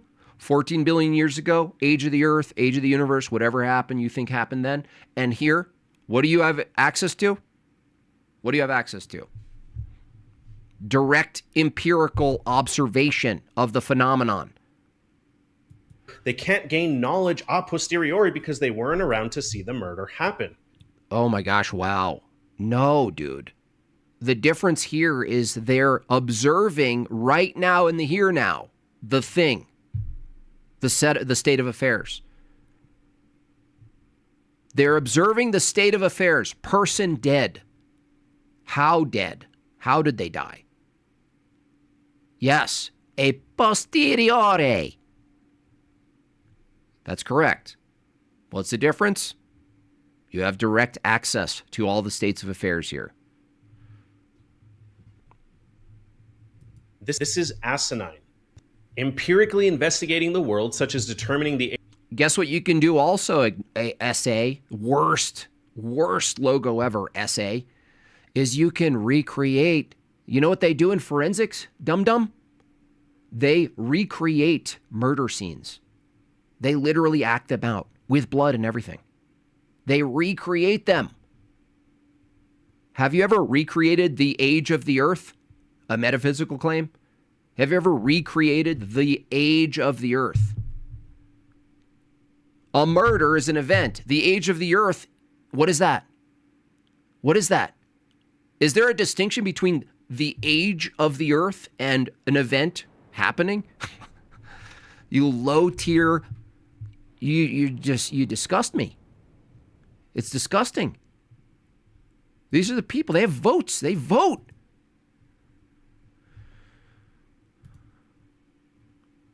It seems to me that the higher education is less, the less intelligent, sorry, the chat's moving. Seems to me that the higher the education, the less the intelligent. This is a direct proportion to trusting others over. Yeah, well, it's just it's philosophy too. They have broken minds. They think improperly, and because they improperly categorize things. Ironically, this guy is accusing Jay and I of having a category problem between a priori and a posteriori. Age of the earth is not an a priori endeavor.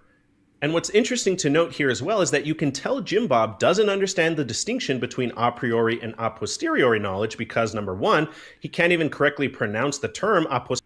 That's actually fallacious. I admit that's the second one especially is really, for some reason, hard for me to pronounce. But that has nothing to do with the knowledge of the meaning of the word. Otherwise, you just insulted a bunch of people who have speech impediments and lisps who say words incorrectly, but you're saying they don't know what the meaning of the word is because they can't pronounce it?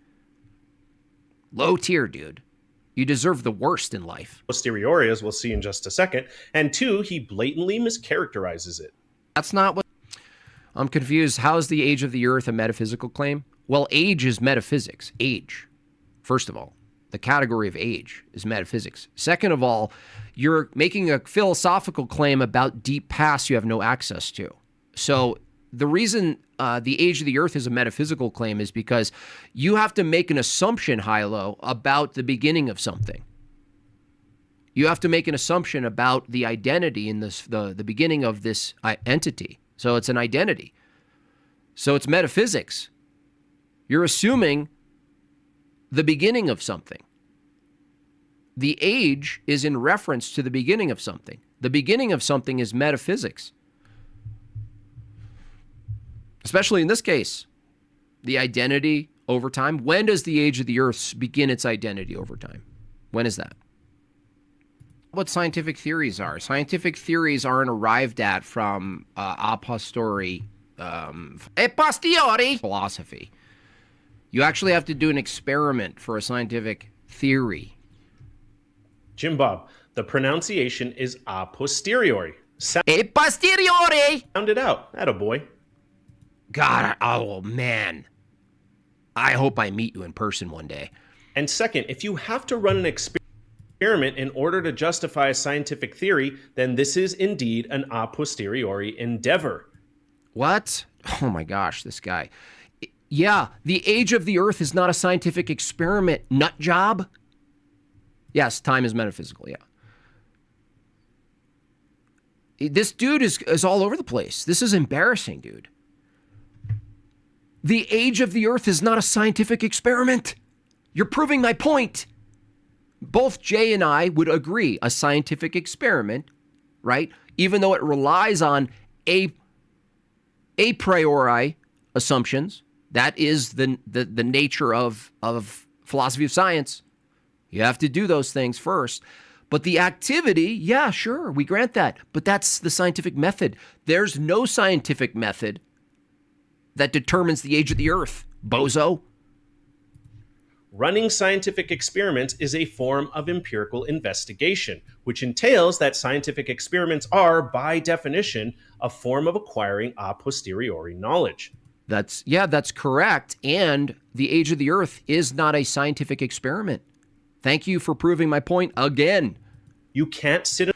I wasn't there for the sprouting of the tree in my backyard. We cut it down the days, roughly estimated 70 years old, much older than that. Yeah, you have access to the tree, and you have access to the beginning of trees. You have understanding of the beginning of trees. You have access to all of these things. You have access. That's the difference, dude. That's in our favor. You have access to the beginning of trees. You can reproduce the beginning of a tree. That's how you know 70 to 80 years old, dude. It's like you guys are under some sort of weird spell. It's the weirdest thing. Every time you come at us in the chat about something, it proves our point. How do you know a tree is 70 to 80 years old? Because you have access to reproducing the beginning of a tree and the end of a tree, and you have a referent point to make some inductive generalizations about the age of trees. Same thing with the age of humans. Same thing with the age of dogs. You have access to the beginning and the end and reproductive. You could reproduce the damn thing, dude. I just, our nation, it's just, I hate to black pill. We're so doomed. You can't know the empirical sense data is true through empirical sense data, therefore it's a metaphysical claim. Well, I would just say even the a posteriori practice still assumes all of the former anyway. The same way philosophy of science and the assumptions, metaphysical assumptions, are the precondition for doing empirical sense data evaluation. You can't separate the two. You could make them distinct, but you can't separate the two.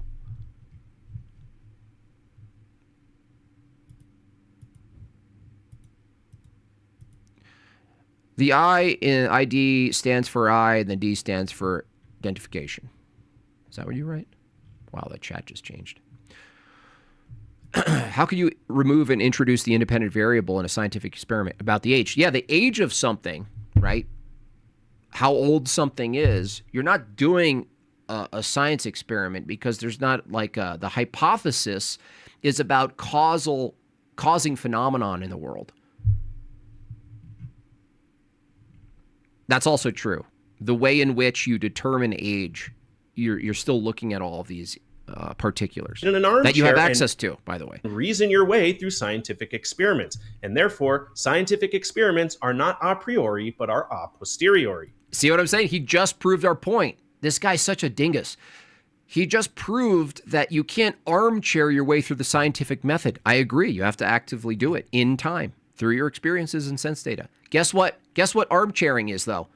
Imagining the age of the earth. Can you tell me where the Asian chick in the thought bubble actually demonstrated and accessed the age of the earth 14 billion years ago or whatever? What was the experiment? See, this is what happens when someone live streams their initial responses to an argument without thinking these things through. Oh, yeah, that's rich coming from you. The guy who says a murder scene is equivalent to 14 billion years ago.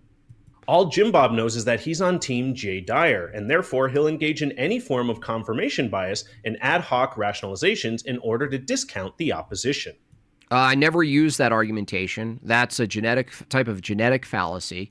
So you're using fallacious reasoning right now.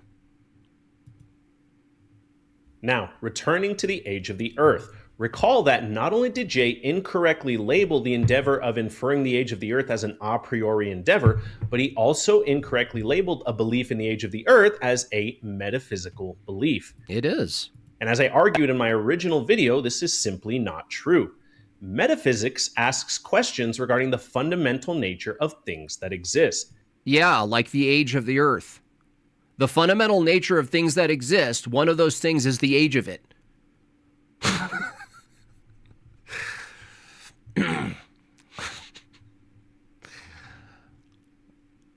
The fundamental nature, when you examine the ontology of something, it's its beginning.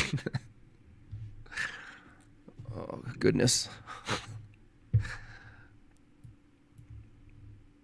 A metaphysical belief. And as I argued in my original video, this is simply not true. Metaphysics asks questions regarding the fundamental nature of things that exist. Yeah, the fundamental nature of things that exists. Like its ontology. Like, I don't know, how long it's existed. Its beginnings. Bro. It doesn't ask questions regarding empirically contingent facts like how old is the third planet from the sun. No, that is a metaphysical statement because you can't observe that directly. You can't observe that directly. You don't observe that directly. And so, following this line of thought, I issued a challenge to Jay. Here's the challenge I issued, followed by Jim Bob's response. Well, listen, Jay, if you're watching, I have a challenge for you. Defining ontology in terms of particulars is metaphysics, yeah. Since you're such an expert in metaphysics, if inquiring into the age of the Earth is an a priori metaphysical endeavor,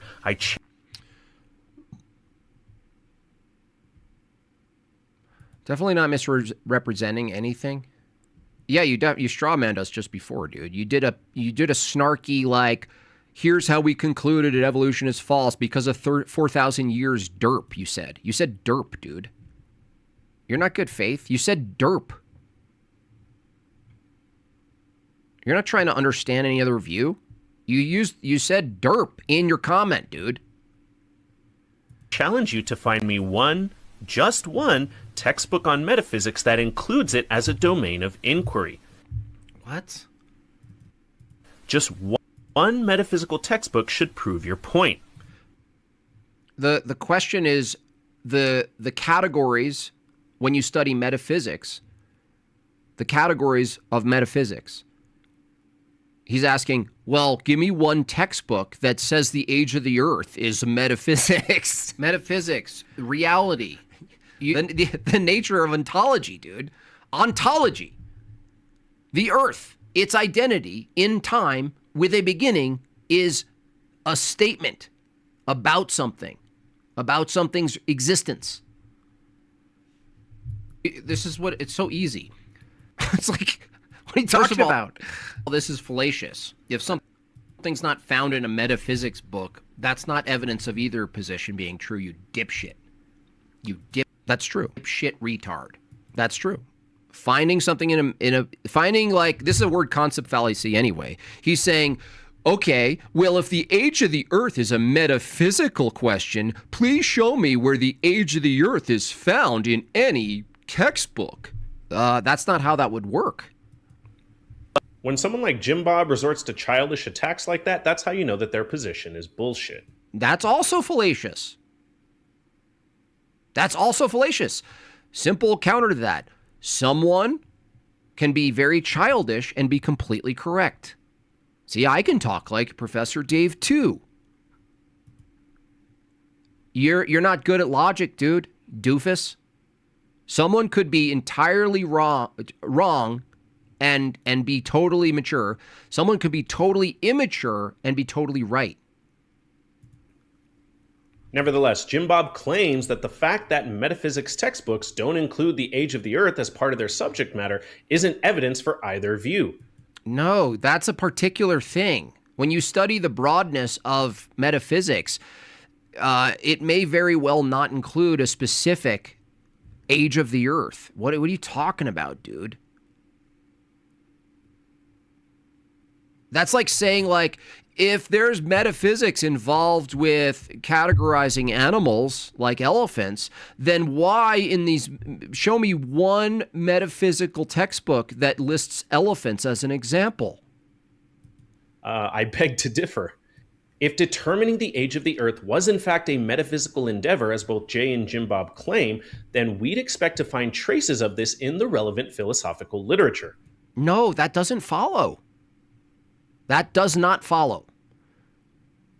That's like saying, like, there's an enormous amount of literature on metaphysics that already exists, and there's a new question on the horizon that might be metaphysical question.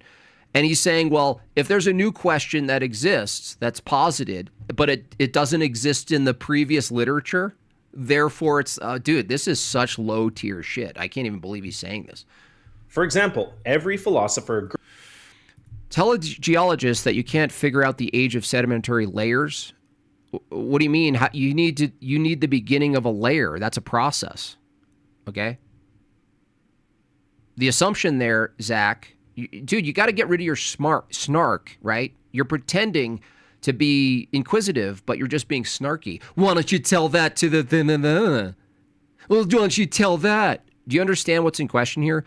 A sedimentary layer, when you observe a layer, you're actually assuming a process. You're assuming a process that exists that you can't observe. So you're still doing a level of philosophy when you say there's a thing called a sedimentary layer that's the result of a process that you didn't observe. You're still partly doing metaphysics and philosophy when you determine the age of a sedimentary layer, dumb. Because you're assuming all of these other things that produced this layer. It's just amazing. I think they're removing philosophy of science from the sciences. That's the only, other than a spiritual prelist position, I can't make sense of this kind of disconnect that people have. Agrees that inferences regarding the nature of, say, universals is part of metaphysics. And this is why if you open any textbook on metaphysics, you'll see a chapter on universals. Yeah, universals, but also look, you actually showed this, the ontology, metaphysical realism. Like when you start making claims about the past and about things like the earth as an identity in reference to space and time to other identities, and you also say that it has an age, here's the distinction, guy. When we say we have an age, guess what we have access to? Guess what kind of evidence we have access to in the here now? In this life, we have access to what birth is. We have people who watched births. My family members watched my birth. We have our parents. We have some immediacy in genetics. We can reproduce the event called birth. We can make the assumption that anyone who exists today exists by way of some form of reproduction from other humans. We have access to these things directly. You don't have the age, the creation, the reproductive capacity for things like the earth. You don't have that. That's why you're doing metaphysics. You're doing something in your head in the past you have no access to.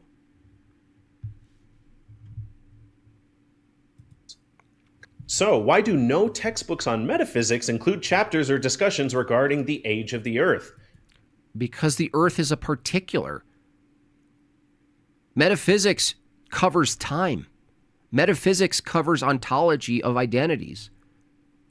Metaphysics talks about particulars and universals, assumptions that are made, concepts. What are you talking about? It cover the earth and its ontology would be a not even a category.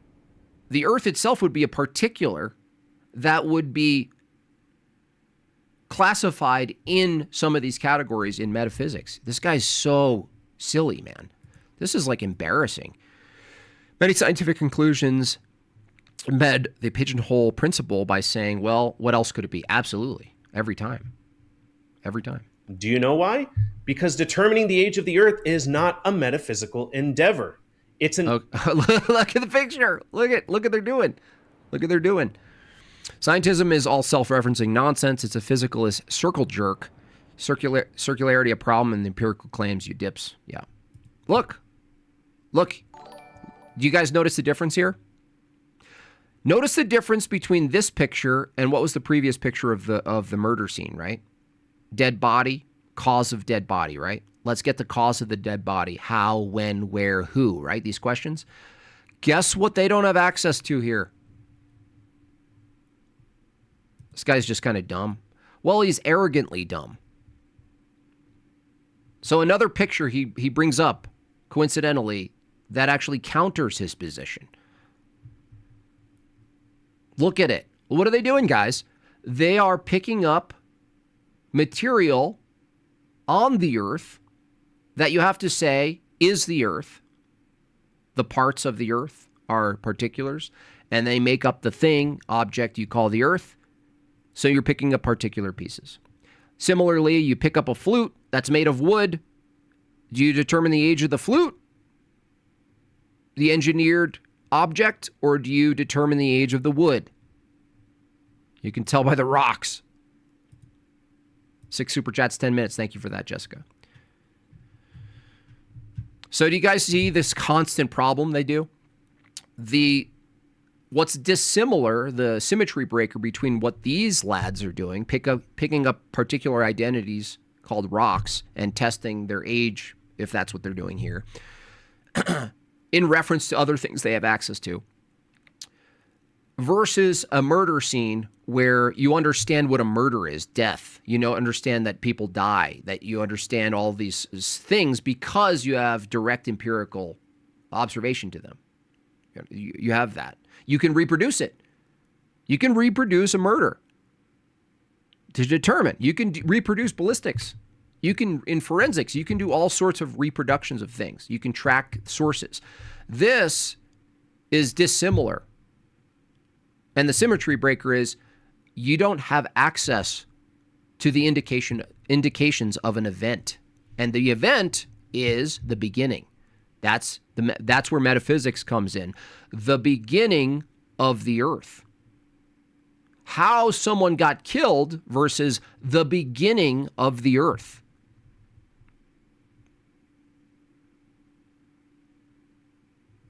Also would lead to a composition fallacy, indeed. An a posteriori empirical endeavor that requires empirical investigation and scientific experimentation. Nope, it's not an experiment. There's no experiment that you can run in the scientific sense, dum-dum, that gives you the age of the earth. There is a scientific experiment to determine the likely cause of death. There is an experiment you could run to determine what causes some expressions of disease symptoms. You could run an experiment. You can reproduce and do it over and over again. You can't do that in this case. So this is another category error this doofus has, and all of them have. They think determining the age of the earth is done in a scientific experiment. And yet scientific experiments, the value of scientific experiments is that they can be competed with through other experiments. That is to say, two hypotheses that are competing.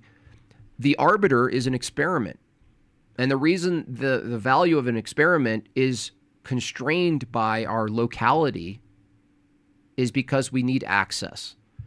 And we don't have access to the beginning, the event, the beginning of the earth. Therefore, science can't produce an experiment for the beginning of the earth, because everything that we study in science is phenomenon once we have the earth and its regularities. When was this arrow made? Rock, wood, built ages? Well, that's the thing. This is more metaphysics. The identity of the arrow versus the identity of the composition of it.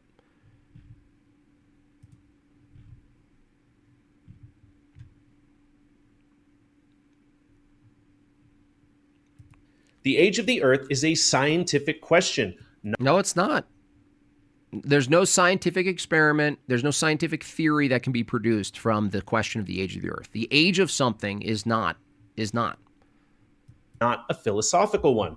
Yes, it is. Age is dude, what are you talking about? Jim Bob. Age is not a philosophical question. You don't know what the hell you're talking about. And he literally says it just like Professor Dave. You don't know what you're talking about. I am Professor Dave's little grundle.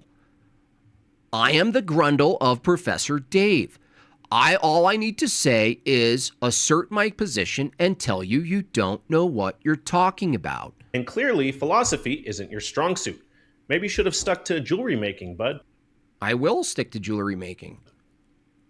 Hey, look at little Jim Bob. What's up, little Jim Bob? I prefer to do... Dude, my shoulders have gotten way bigger. Are you kidding me? Look at that. Engagement rings. That's what I went to school for. Now, although Jim Bob clearly has supposed to be a dig, dude? Sufficient understanding of philosophy, let's also keep in mind that he's a young Earth creationist, just like Jay. So how does Jim Bob address and argue against the unambiguous scientific data from, say, radiometric dating? Scientific data. Do you understand that data requires interpretation? Do you understand that data doesn't tell you what it means? Do you understand that?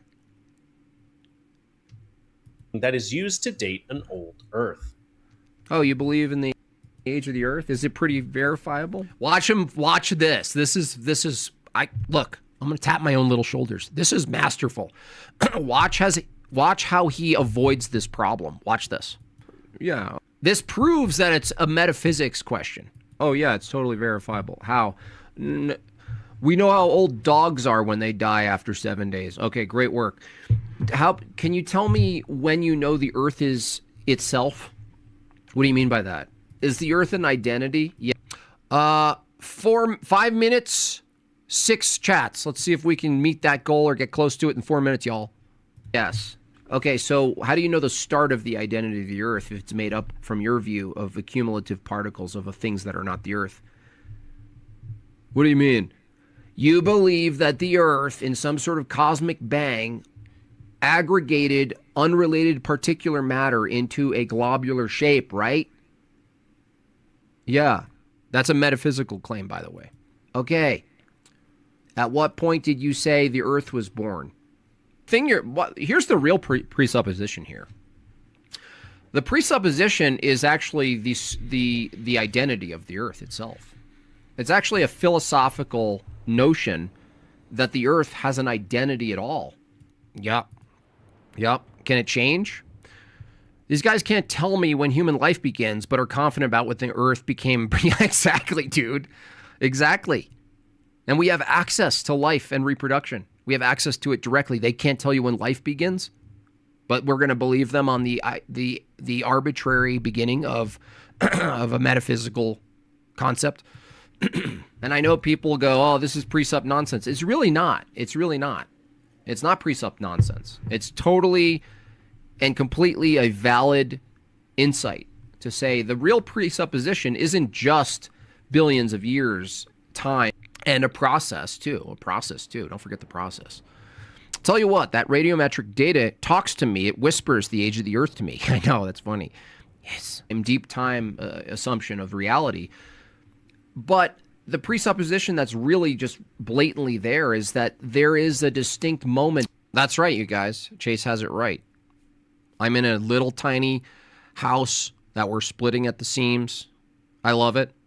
I actually still love that it's small. I can hear everybody in the house. We're all clustered together.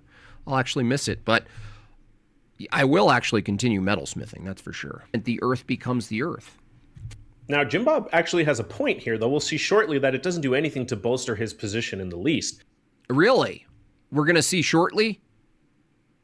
Watch this. This is so impeccably retarded. Watch. He's going to show a poster, and he's just going to make the assertion that they figured out the beginning of the earth. Watch. Which is not the question is, one question is the beginning of the earth. How do you determine that? Is it arbitrary? He's going to demonstrate that it is. And then the age of the thing that the beginning is made of, which is the question itself. And nothing he says answers this question.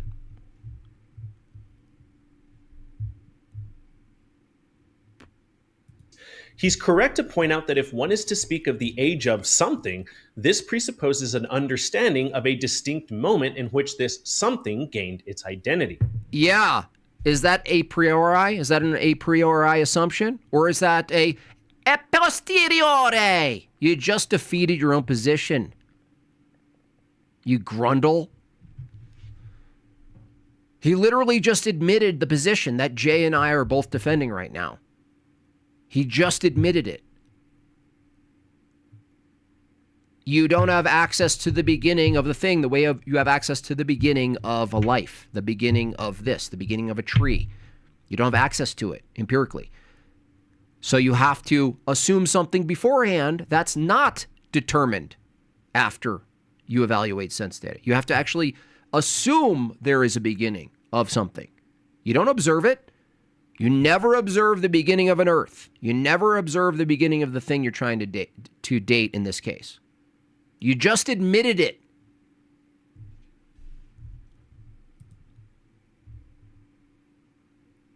And he'll be like, no, I didn't. No, I didn't. Watch. He'll say it again. Watch this.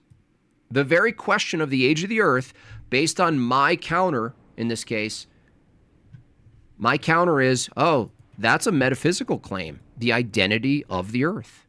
The ontology and beginning of this thing called an earth, where in other scenarios we have access to this.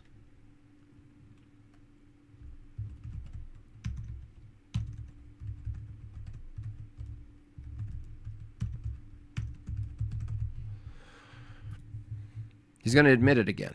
Watch. Something, this presupposes an Watch. He's correct to point out that if one is to speak of the age of something, this presupposes an understanding of a distinct moment in which this something gained its identity. Is that a posteriori? Or is that a priori? Which one is it? Which one? Did you observe empirically the beginning of the something in this case? No. Can you do that with a tree? Yes. You can plant a tree and you could wait and you could have a succession of generations, track the tree's growth and its characteristics and compare it to other trees that are of the same age, maybe planted at the same time or whatever. You can come to all sorts of inductive conclusions about it. You can cut it open and look at it. You can do all sorts of things. But the thing is, you have access to the beginning of it. Obviously, Jim Bob doesn't know what he's talking about. He doesn't even have glow-in-the-dark planets. Yeah, I have to get that, John. I need to get myself some of that. So he just admitted it. The pertinent question then is, do scientists have an understanding of when the Earth became the Earth? Not empirically. They don't have empirical access to it, doofus. Understanding, we're back to armchair philosophy, metaphysics, philosophy, right? Understanding. Are they understanding it in direct empirical sense? No.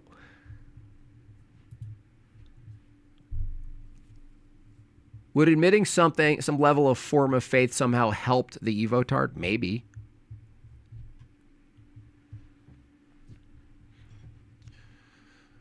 A priori is like assumptions or knowledge claims that precede direct empirical evaluation and doing sense data analysis.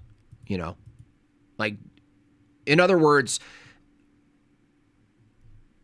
there are a bunch of assumptions that might be the case, that need to be the case. The philosophy of science goes over this, that you have all these assumptions that need to be the case for you to do any of this manipulation of stuff, you know, evaluation of your own experience, experience of data, categorization of data, categorization of the world itself. There have to be these things that are sort of metaphysically assumed and necessary before the case, like the I, like me, like space, time, and matter, regularity of nature, right? You need all of these things, Turkey, for you to be able to do empiricism and science.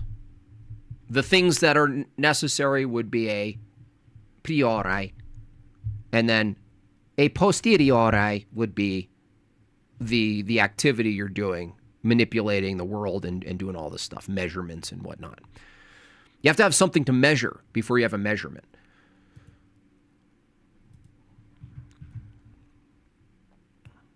But he's admitting it right now. This is the end of his entire argument, and he doesn't even know it.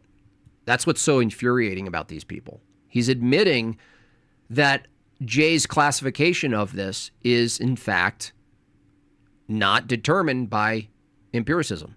The answer is, yeah, they do.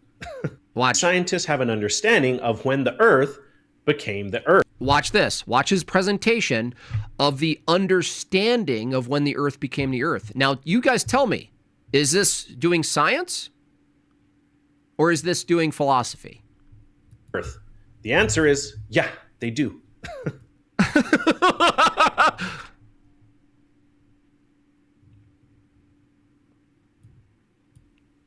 Astronomers. Oh, look, a picture. What a surprise. Okay, let's see. Let's see the conclusions they're coming to and whether they're coming to those conclusions through doing science and empiricism or they're making a metaphysical assumption about the past. Have lines of demarcation that differentiate the boundaries between planetesimals, protoplanets, and planets.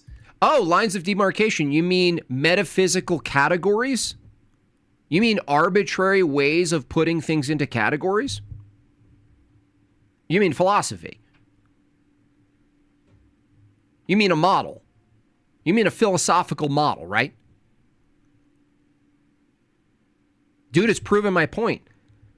They develop lines of demarcation that determine when something is a planet. But this is, by the way, this is still irrelevant because the age of a thing, in this case, the planet, you need to assume, like he admitted, there's a beginning.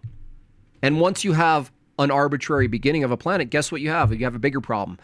You need to distinguish the beginning of its form, that's arbitrarily defined by lines of demarcation, and the age of what it's formed by. Different questions. And they have a solid understanding of how and when what is now the Earth existed in these different astronomical formations with different accretions and planetary differentiation. Wow, big words for some dummy who didn't answer the question. You sound exactly like Professor Dave. You literally said nothing.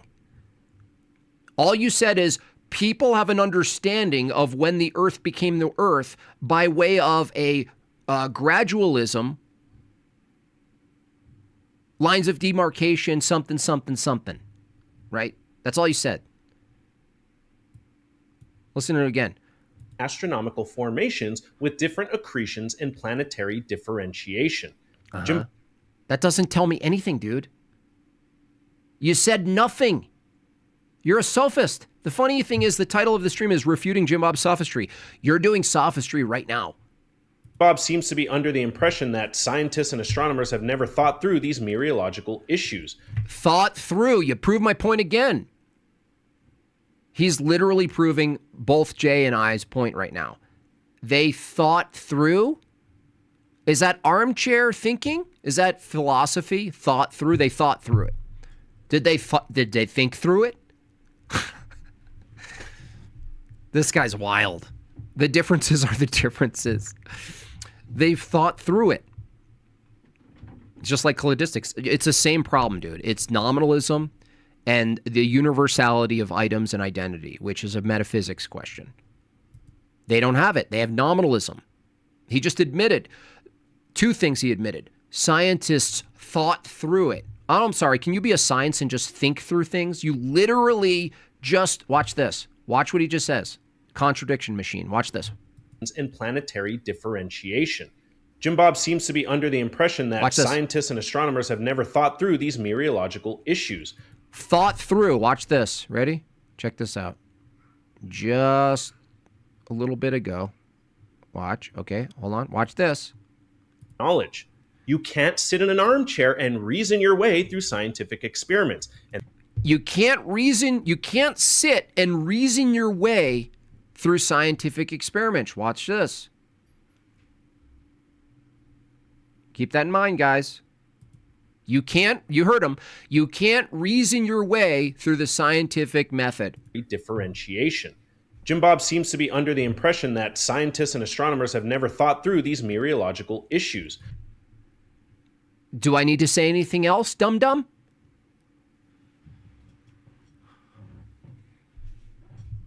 See, you accuse me of doing these analysis on the fly, and apparently I'm way better at it than you are.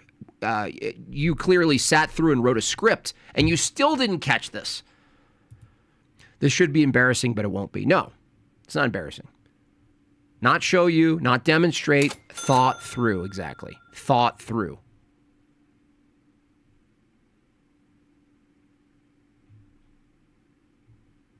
Exactly. The total destruction of this guy. Complete destruction. But he's only demonstrating that he himself is not well informed on the subject. No, dude, that's not even the question. More fallacies. He's not well informed. Clearly, these people have thought through it. Which people? Did they experiment their way through it, or did they think through it? It's also important to point out that even if scientists had not thought through these issues carefully, Jim Bob's... Oh, you mean thought through? You mean the thing that you just refuted just minutes ago, that you can't think your way through these things? Position would still be untenable. For even if astronomers incorrectly projected the formation of the Earth into the period when it was really a protoplanet and not yet a full... Every time, guys, a proto, dude. Proto is just, it's just so wild. How do you know the planet today isn't a protoplanet? How do you know that? Is there something beyond a protoplanet, or is there something beyond a planet then? Every time, guys, proto. Oh, is a protoplanet. Really? Is there something before the protoplanet? A protoplanet?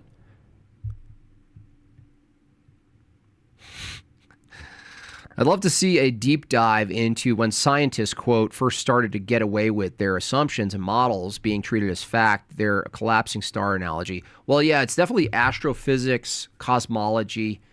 Even Copernicus knew that cosmology was a big problem in science because, in his words, not mine, it couldn't furnish a viable hypothesis. That is to say, you couldn't manipulate anything. He knew this. He knew it. Fledged planet, this would only increase the age of the Earth, not decrease it. You still didn't solve the problem, numpty. The problem is if the Earth has an arbitrary time in which it becomes the Earth as opposed to a proto-Earth, it's still made of matter that precedes its form, dude. I'll use another analogy. The flute and the wood the flute is made of. How are you not thinking through this?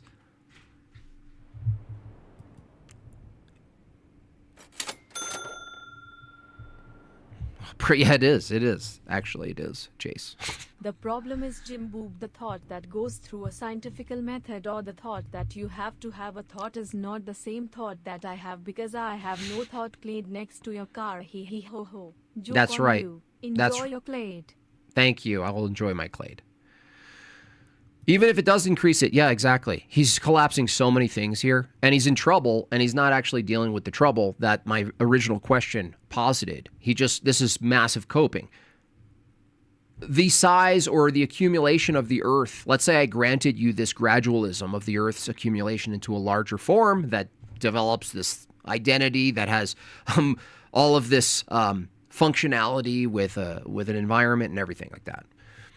The accumulation of that thing, class, from a bunch of unrelated particulars that through some gravitational pull pulls them all together, that doesn't tell you the age of it. You know why? Because under this view, it's made up of things that have to exist before it. Just like the flute and the wood. The wood has to be older than the flute. The flute is the earth in this case. So if it's made up of a bunch of composite matter, it has no knowable date of birth. That is to say, there's no practice of dating the Earth here that would reduce its age to anything close to what Jim Bob's religious dogmas would need it to be. See, this is also a red herring. The question isn't who has the correct age of the Earth. The question is your assumption of the age of the Earth. Is that metaphysics or is that doing science? So even if we take Jim Bob's argument at face value... Total. Every time, you guys, when they lose, when they figure out that they can't actually defend their metaphysical claims, in this case, the age of the Earth, they move over to, well, you believe the world was created. Well, guess what? Guess what? Our conception of the created order of things, the created world, the universe, everything included, that's actually not even contrary to your own dating method. It's not.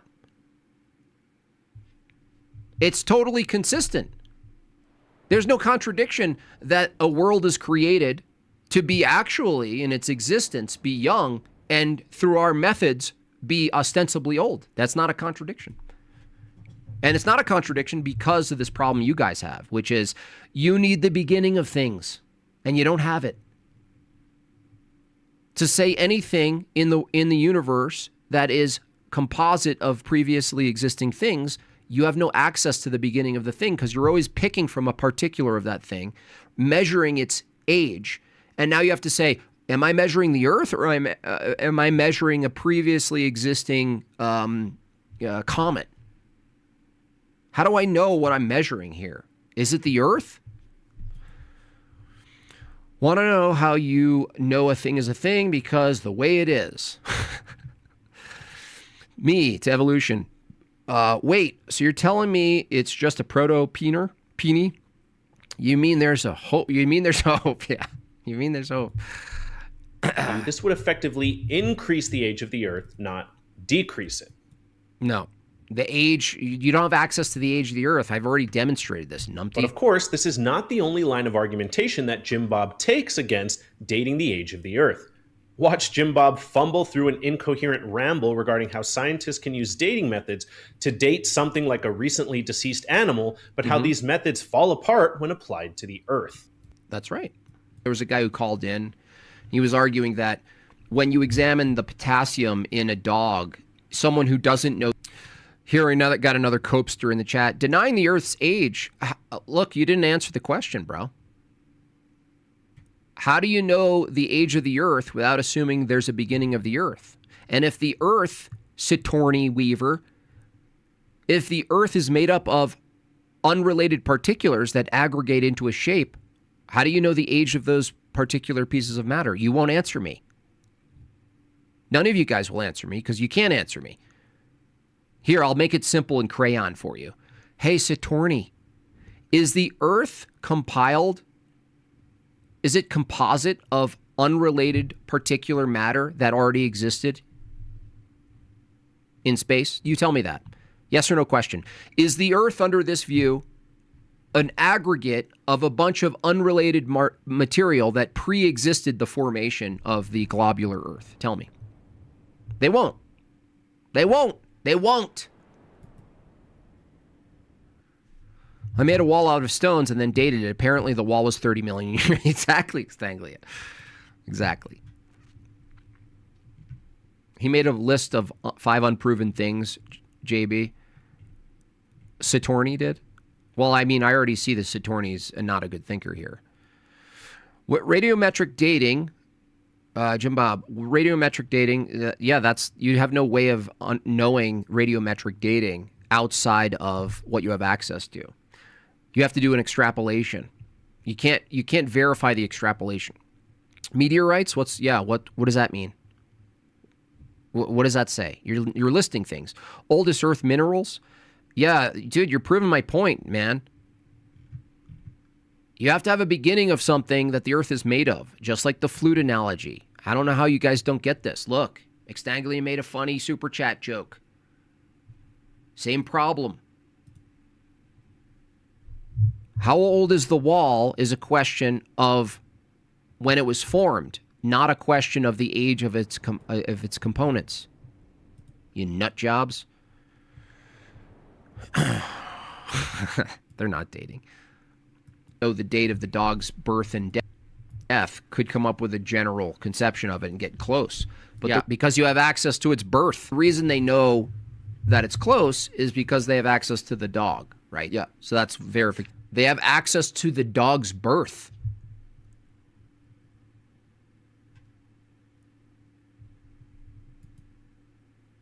That might be good. Warren Smith. Wow, he actually gives that guy time. Yeah, dude, digital gnosis is definitely likely to be in the news continuing his ways. Definitely. They don't have this for, say, something when they hold a piece of material and they say, well, based on the dog, this thing needs to be 500 million years old. Well, no, you don't have the same epistemic criteria. You're using different things now at that point. They're different criterion. The age of a dog assumes that the dog has a birth, and you have access to the dog's birth. That's the only way you can take, in this case, the potassium levels that they measure, and the decay of potassium in the dog. You have to have the dog to measure the potassium. You're determining the potassium and determining a likely death or age of the dog. But the only reason that's viable is you have access to the beginning of the dog. It's not a hard thing, dude. Just making an assumption, an extrapolation. And there's no justification for extrapolation unless you have access to extrapolation. But you don't. You only have access to the here now. Yeah. Jim Bob actually said there's no justification for extrapolation unless you have access to extrapolation. No, unless you have access to the referent. You weasel. How are you not getting this, putz? The reason you can determine and use the methodology of dating potassium for a dog's age is because you can verify it against knowing the dog's age.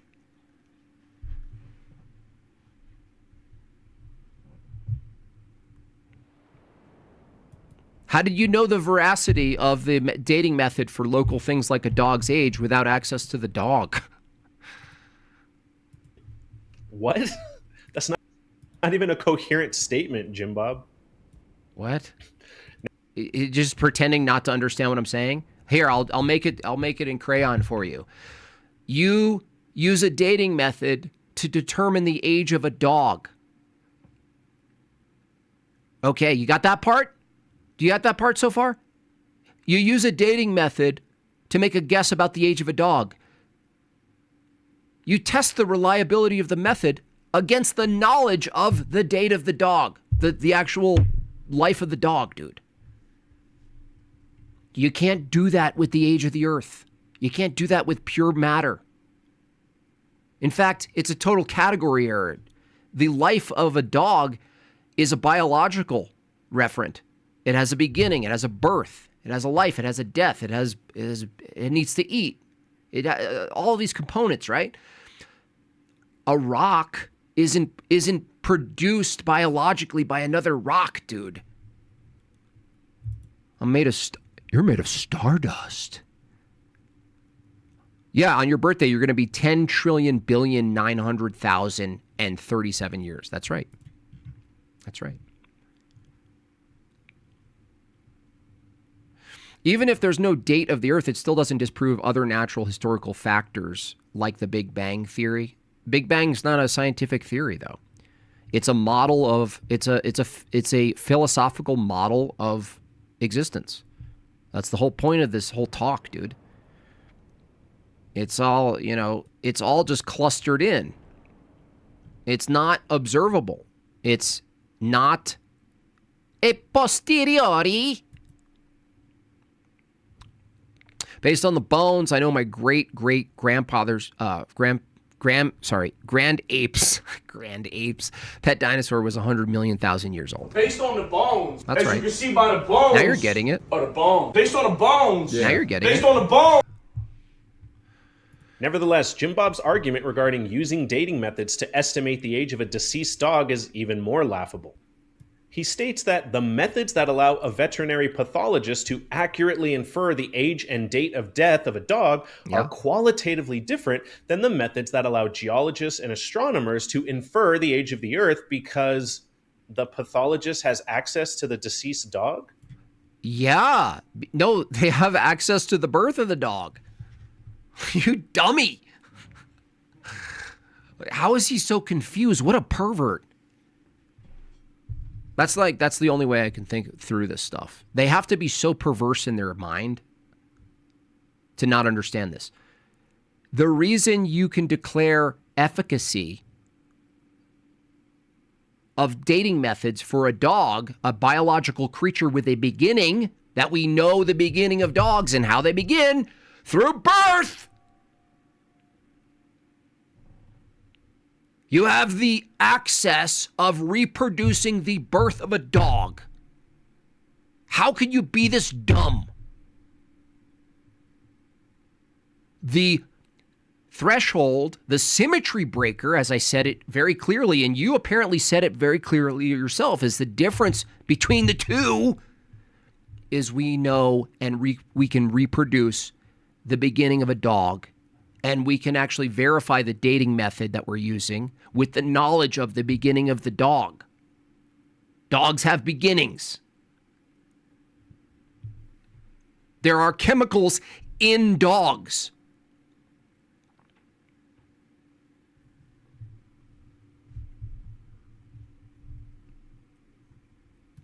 Yeah, exactly, Funder. Exactly. The chemicals are made inside the dog. The potassium's literally made inside the dog.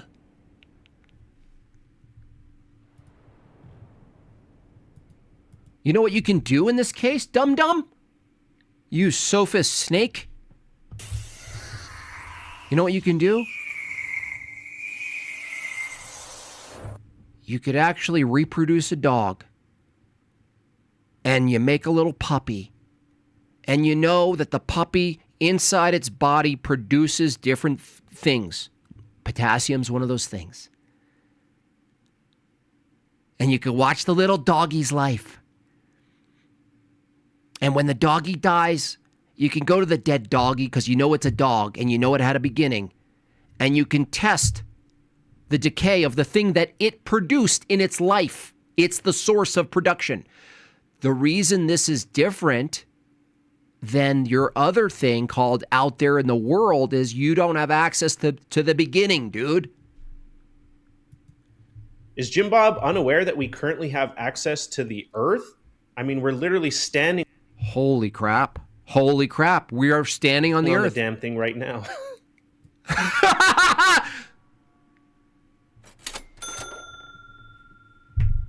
You guys, it has to be perversion. There's no way it can be something else. There's no way I just listened to this. Let's rewind it. The age of the Earth because the pathologist has access to the deceased dog? Yeah, they have access to the source of the potassium. Literally, the dog produced the potassium. Is Jim Bob unaware that we currently have access to the Earth?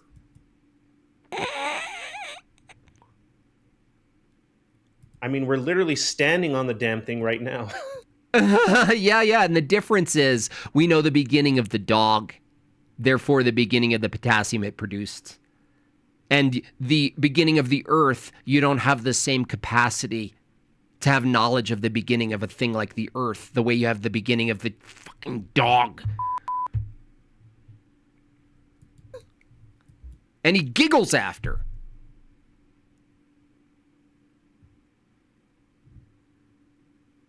Look at that guy.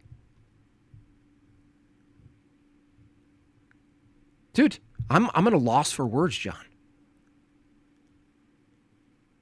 I'm at a loss for words.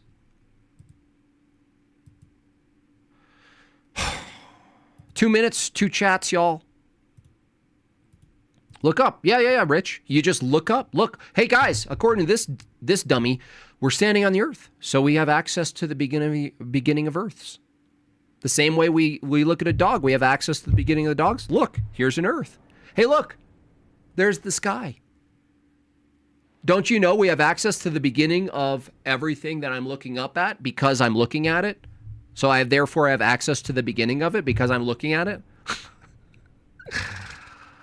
Oh my gosh, dude.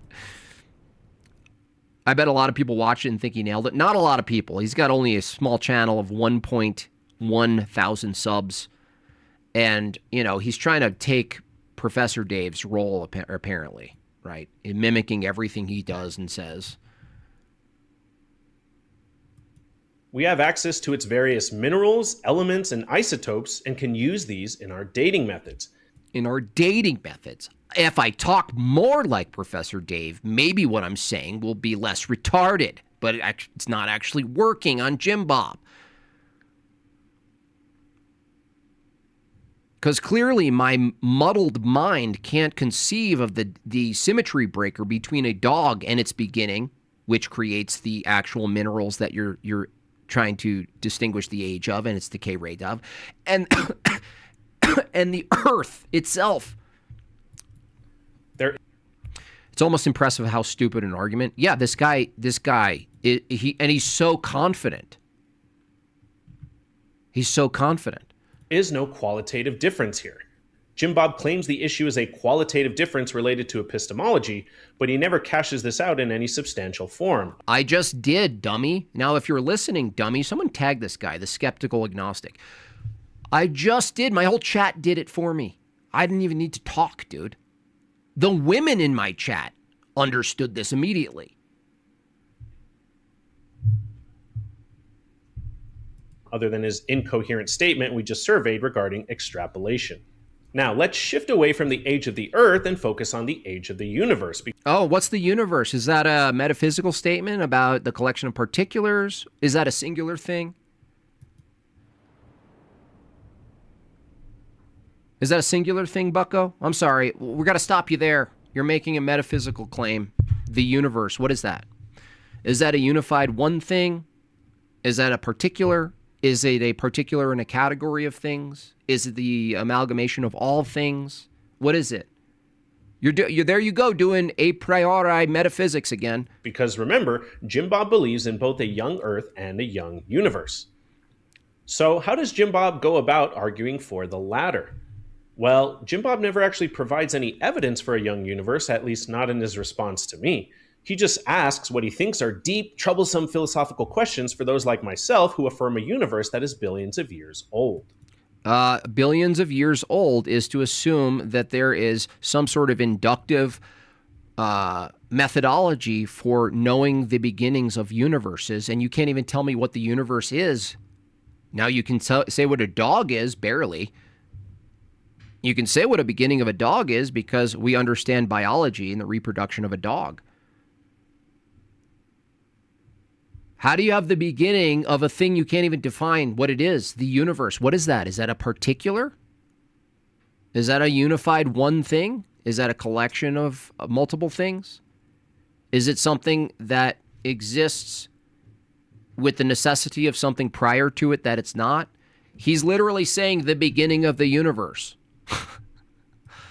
For example, I mentioned in my original video that one avenue scientists take to infer the age of the universe is through calculating the expansion rate of the universe and extrapolating that into the past, a relatively straightforward determination. Okay, yeah, all right. Here was Jim Bob's response. By the way, that's a philosophical modeling. That's not even science. That's not even doing science. Looking at observations inductively as a collection and reducing it to some general statement about what's happening and reverse engineering it and saying, look, it seems as though the universe, whatever that is expanding. They can't even tell you what that means. The universe is expanding? You mean the space between particulars? Or is there a balloon with a contour around it expanding? Which is it? They can't even tell you. They're totally ambiguous here. But even so, you give them their ambiguity. They're saying something expands, therefore reverse it, right? As opposed to, wait, is it logically impossible that ostensibly we're in a scenario where it constantly looks like things are expanding? No, they presuppose naturalism, and then they go, well, I have to reverse that and get it back to a singular moment, which is funny because they simultaneously deny the objectivity of a singular point, a static position. So in other words, their view of cosmology is that anywhere you are in the universe, it'll occur to you like you're the center of it. That's their cosmology. Anywhere you are in this infinite, ambiguous thing, it'll occur to you that the universe is expanding from a singular point. So reverse engineering this still doesn't even make sense from their view, because they're determining a coordinate system that has a singular static point of expansion, but simultaneously saying that no matter where you are, it'll seem like you're at the place of the singular expansion moment. Observably, like your ostensible observation is there is no unique position in the universe. It all occurs to be that you're at the center observing its outward expansion. But even if you granted them this reverse record skip, reverse the record, play it backwards, and everything consolidates into a singular moment, you still need metaphysics, time, space, matter to make sense of that singular moment. This is where Graham Oppy comes in, makes the tag argument, replaces God with necessary being, replaces a personal being with an ontological status, state of affairs, called the initial state. The initial state has to be a state of affairs. For the initial state to exist, it has to exist in a state of affairs that's surrounded by something it's not. So it's nonsensical anyway.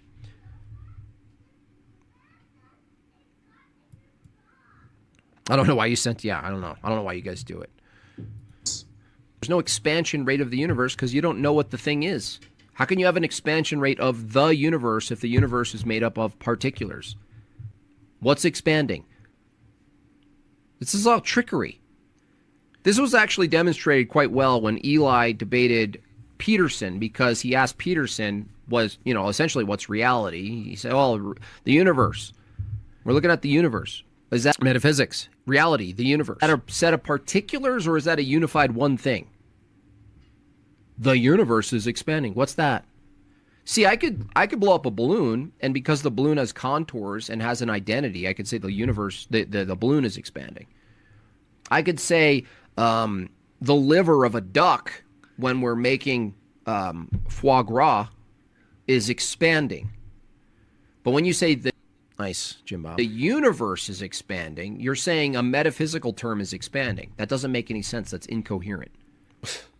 Once again, Jim Bob could answer his own questions if he ever just picked up and read a book on physics. Physics is something that has to happen inside the thing. Metaphysically, you call a universe. This guy, man. This is what happens when you stop bullying. When physicists say that the universe is expanding, what they mean is that the fabric of space-time, The fabric of space-time? I'm sorry. I didn't know you were going to give me this softball. Change up. Did you just say the fabric of space-time? A conjunction of two concepts? Bro, when I'm done with the fast, dude, post-Pascha, this guy's getting a debate. Let's hear him out, okay? Let's hear him out. Let's do it a little bit slow, though. Look, at least get to 70. Read a book on physics. When physicists say that the universe is expanding, what they mean is that the fabric of space-time itself is expanding or stretching. I'm sorry, how do you stretch a concept? What they mean is concepts are stretching. What's the fabric? I'm sorry, you said physics. And you're actually talking about space-time like it's physical. What's the fabric of space-time made out of? Huh, Bucko? Can you tell me that? What's the fabric of space-time made out of that it's expanding?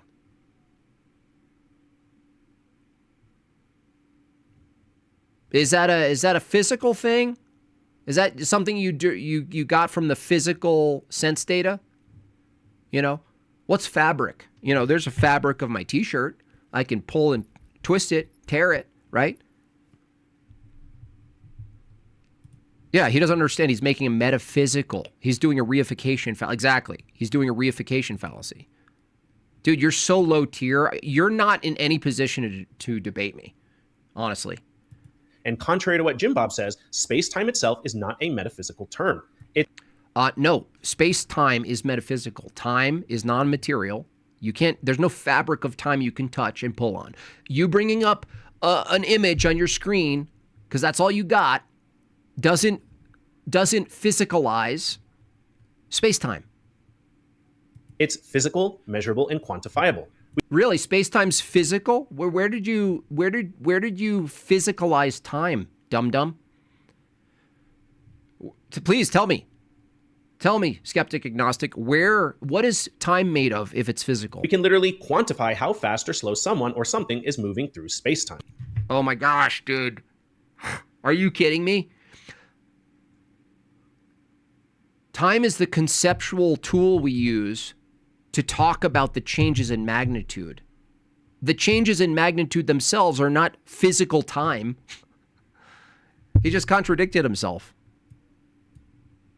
Measurable and quantifiable. We can literally quantify how fast or slow someone or something is moving through space-time. That's still doing conceptual analysis.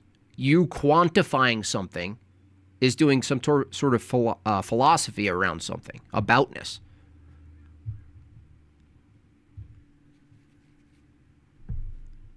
Listen to these people. These people are lunatics. They have to be Canadian. There's no way to understand this if he's not Canadian. Quantifiable. We can literally quantify how fast or slow someone or something is moving through space-time. Let's use your logic, dum-dum. Inches are physical. Inches are physical. We can literally measure a stick.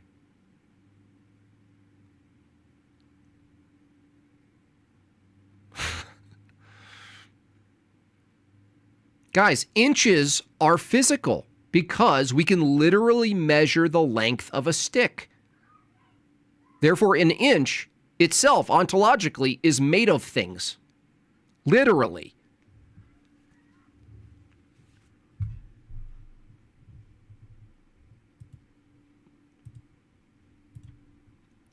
On top of that, Jim Bob's whole question regarding whether the universe is one thing or a set of particulars is a false dichotomy. Yeah? Okay, how? In fact, he gives an... How? When you say the universe is expanding, is that a singular thing? It's a false dichotomy. Okay. What's the third option? Illustration of a balloon expanding as an example of one thing expanding as opposed to a set of particulars expanding, all the while oblivious to the fact that a balloon is also a set of particulars, i.e. molecules, atoms, and matter that make it up. So, wow, dude. Wow, really? That was your way of weaseling out of this? No. The fact that a balloon is made up of something doesn't deny that it has a composition that's limited and not identical to what's external to it. You weasel. That's like saying your shirt is one thing. Yeah, it's one thing, and it's made up of a multiplicity of things, but it's still one thing made up of a multiplicity of things. Okay? To say your shirt exists is to say it's not identical to your microphone or the blouse that you're wearing underneath your shirt. The universe, you don't have that privilege, bucko. You know why? Because you can hold the balloon. And by holding the balloon, even by saying the balloon is itself an object made of particulars, smaller particular objects, you're still limited in its contours. To say you can hold a balloon is to say the balloon is not the cup. Is the balloon the cup? These people should be locked up. Jim Bob has inadvertently disproved his own point. Even more. No, I didn't. Waiting for the experiment of how many dino nuggies an armored fish can eat. Maybe we'll have a cool animation. Yeah, that would be fun. More so because one real-world object that physicists use to illustrate the expansion of the universe is, you guessed it, a balloon. Yeah, I know. That's why it's a false analogy to use the balloon as an object. Why? Because the balloon as an object needs space around it. The universe as an object needs space around it to be an object. If the universe is an object and it has space around it, then the universe is inside another thing called a universe. Gosh, dude. Oh my gosh, man. Now, I do loosely agree with Jim Bob that if one decides, as an ontological naturalist might, that the universe itself constitutes the fundamental nature of reality, then this is a claim beholden to the domain of metaphysics. However, this doesn't thereby entail that determining the age of the universe is a metaphysical endeavor. It is. The universe, reality, as a metaphysical claim. The universe, reality, metaphysical claim, right off the bat. Right off the bat. There's no empirical thing called the universe. Okay? Totally doing metaphysics. You can't be doing anything else. Identifying, say, the essence or nature of the universe might be a metaphysical endeavor, but determining its age would still be an empirical and scientific question. No, it wouldn't be. Because, again, the age of something is something post-universe.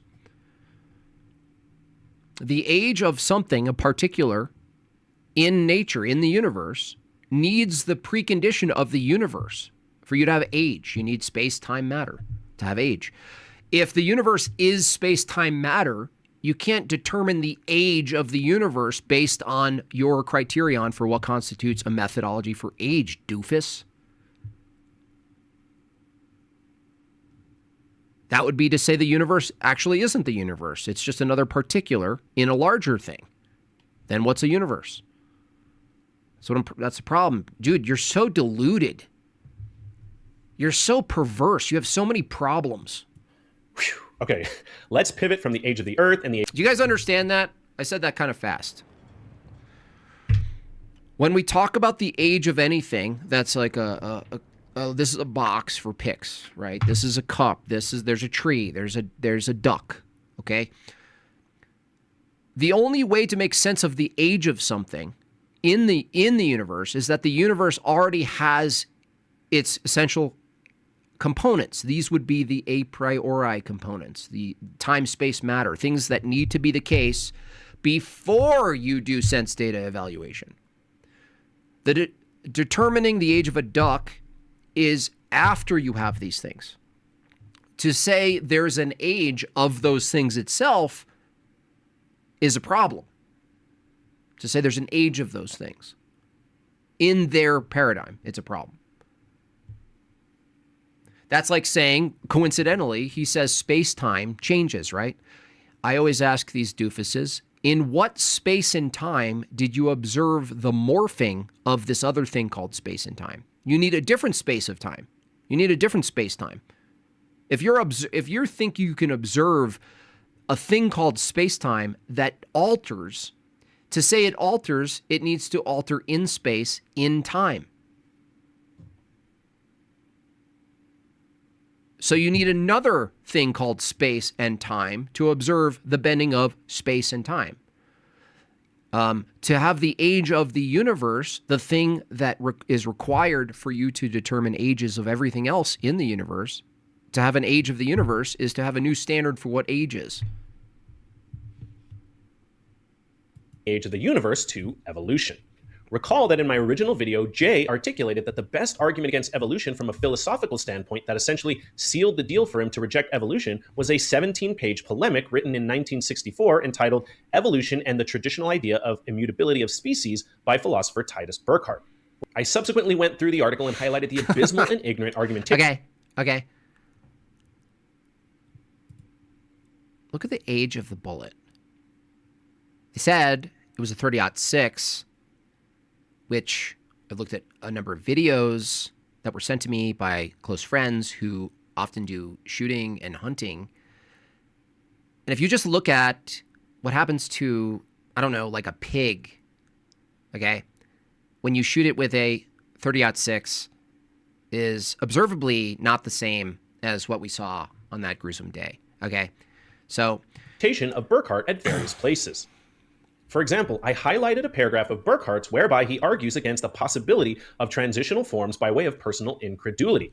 That is, he argues that, for instance, his inability to conceive of a transitional form between land and marine mammals is somehow indicative of whether or not those forms exist in the first place. No, it's a bigger problem that you're not understanding, doofus, and it's the same problem I argue, which is to say one thing exists categorically, universally itself, but it changes over time. You have to have infinite nominal stages of change. And so the idea that something changes is meaningless because what it is needs to maintain its identity to say there's an aspect of it that changes to begin with. Same problem with the age of the earth. There has to be a foundational thing of what the earth is and when the earth is and how the earth is. But if these things are nominal and they're ever changing and they're in flux, the idea of a universal, which is required for you to make the claim of evolution while simultaneously denying it. That's the contradiction, philosophically, in evolution. Universals exist. We watch them change. What? Universals don't exist. Universals exist. Species change. What's a species? It's not a real thing. Species is a real thing that changes. Also, species is not a real thing. To say something changes, it has to maintain its identity. This is funny how all of this is sort of like coalescing. It coalesced because Destiny, remember Destiny? He's holding that because his brain changes, he's not the same person. That is to say, if he committed a crime yesterday and he fundamentally changed physically, his brain, his molecules changed, he couldn't be convicted of the same crime because it wasn't him. There's the same problem in evolution. I pointed out that an argument from personal incredulity is a fallacy. Here was Jim Bob's response. No, incredulity is a fallacy, but this isn't an incredulity fallacy. This is a critique, you weasel, on the fact that you have to affirm universals and deny them at the same time. That intermediacy, he's not just saying that there's a lack of intermediacy of identity between things that you assume change over time. He's saying that there is no ontology of these things. They have to be infinite, in fact. You know, if they say there's an infinite amount of points in between two segments, this is the problem of evolution in a mechanical sense, in a chronological sense. You have to keep saying that, let's say the Pakicetus. The Pakicetus is this land animal that's like a wolf size. And they think over 15 million years, some succession of changes and variation eventually produced what's now the whale. And I asked the dude in a debate, I said, is the Pakicetus, is the whale in the category of the Pakicetus? Like, where's the distinction in time? When do you declare that there's a new thing? And this is nominalism. Yeah, that's right. What he's saying is that it's ambiguous, that you have to have all these in-betweens that need their own identity. Like I said, like I argue in every evolution debate. You start from one thing and then you end with another, and then you interpolate in between that some change happened. But if change happened, then there's a bunch of other necessary generations of entirely new kinds of species in between. But you don't have a standard to delineate between the two. It's all just completely arbitrary. You can't even tell me how many types of animals there actually are. Yeah, you can't know. You can't even tell me how many different species or kinds of animals as a population exist in between one and the other. Notice that no actual argument was made by Jim. The argument is you're affirming this and you can't justify it. My argument is you don't have a justified true belief in this event. That's an argument. It's a counter argument. You don't have a justified true belief. Would you agree that holding to evolution and everything that you assume is happening under evolution would require at least to be a justified true belief? Notice how his using philosophy to make our position completely nebulous. And notice how there's no argument there. Of course there's an argument there. You don't have a justified true belief. Jim Bob here. He articulated that one, given two ends of a transitional gap, this entails that there would exist generations of entirely new kinds of species. Well, yeah, and? I mean, all he's doing is restating a I didn't say that. I said if that's the case, you have no way of determining when one species is one species and another species, dummy. You're just not listening, man. This guy's just not listening. The problem isn't the assumption of endless species in between one and the other. What I said is you don't have a criterion. You don't have a criterion for delineating between them. Weasel? Manipulation that is entailed by evolution. Now, Jim Bob's second point from that clip is total dodge, man. These guys suck. That given two ends of a transitional gap, we are unable to predict the number of species in between said gap. Now, he's actually incorrect here. Shocker, I know. If we were given only the fossil record, then yes, it would be largely impossible to determine precisely how many species fall in between two related species. Nope, you don't have a definition of species, dude. How are you going to determine how many species there are when, drum roll, you don't have an objective standard for what a species is? You freak.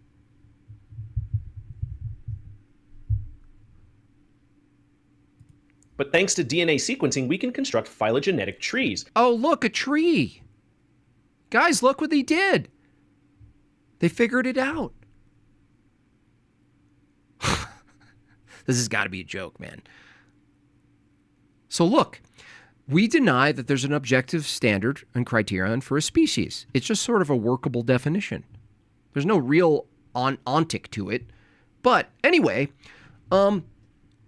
we believe that there's a multiplicity of this thing that has no ontology, that has no criterion, that occur in between one thing and another thing. By the way, the poles don't have an ontology either. And by the way, let's look at the graph of the thing that we assume that has no ontology or definition or criterion or standard. And by subsequently applying mathematical models that account for... Mathematical, is that science? Is mathematical models science, or is that a type of philosophy? Speciation. What's math? Is math a priori or posteriori? A posteriori. Which is it? Extinction rates and genetic divergence, researchers can infer how many species likely existed in a lineage over time. Nope, not without a standard for species, buddy. Not without a standard for species. Where do we get the clade starter kit? That's funny. Clade starter kit. That's funny. Even when fossils are absent. We won't get exact numbers from an endeavor like this, but we'll get close enough to easily answer this challenge posed by Jim Bob. Now, how do you know you got close? You just made it up. So, in other words, his solving the question, solving the riddle here, this dum-dum says, you know what? We just literally arbitrarily make a graph. And we do a mathematical model, and then we figured it out. No, that doesn't solve the problem. Now, jumping... So, in other words, you solve problems with assertions. Back to Burckhardt's fallacious reasoning, which Jim Bob never actually addressed, I pointed out in my original video that Burckhardt's lack of imagination was quite deficient indeed, because we don't even need to imagine what a possible transitional species that's smack dab in the... What does possible mean? We don't need to imagine a possible. We don't need to imagine a possible. Possible. Anybody? Anybody? Anybody?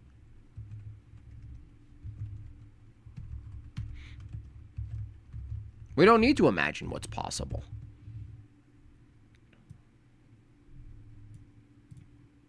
The middle of land and marine mammals would look like, because we have modern day examples right in front of us. Cool.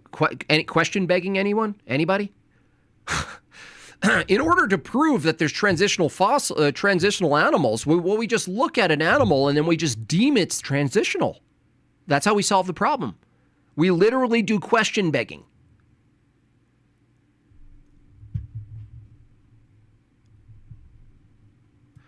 Is it against the laws of logic when an organism's nature evolves into a different form of nature? Yeah, you can't evolve what something is into what something it's not. There's no justification.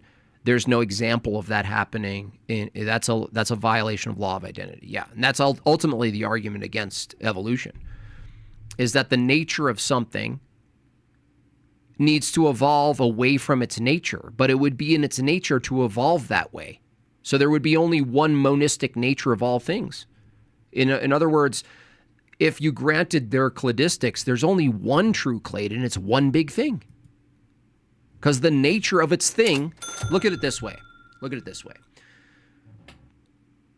At the particular level, you could see a monarch butterfly that starts as a caterpillar.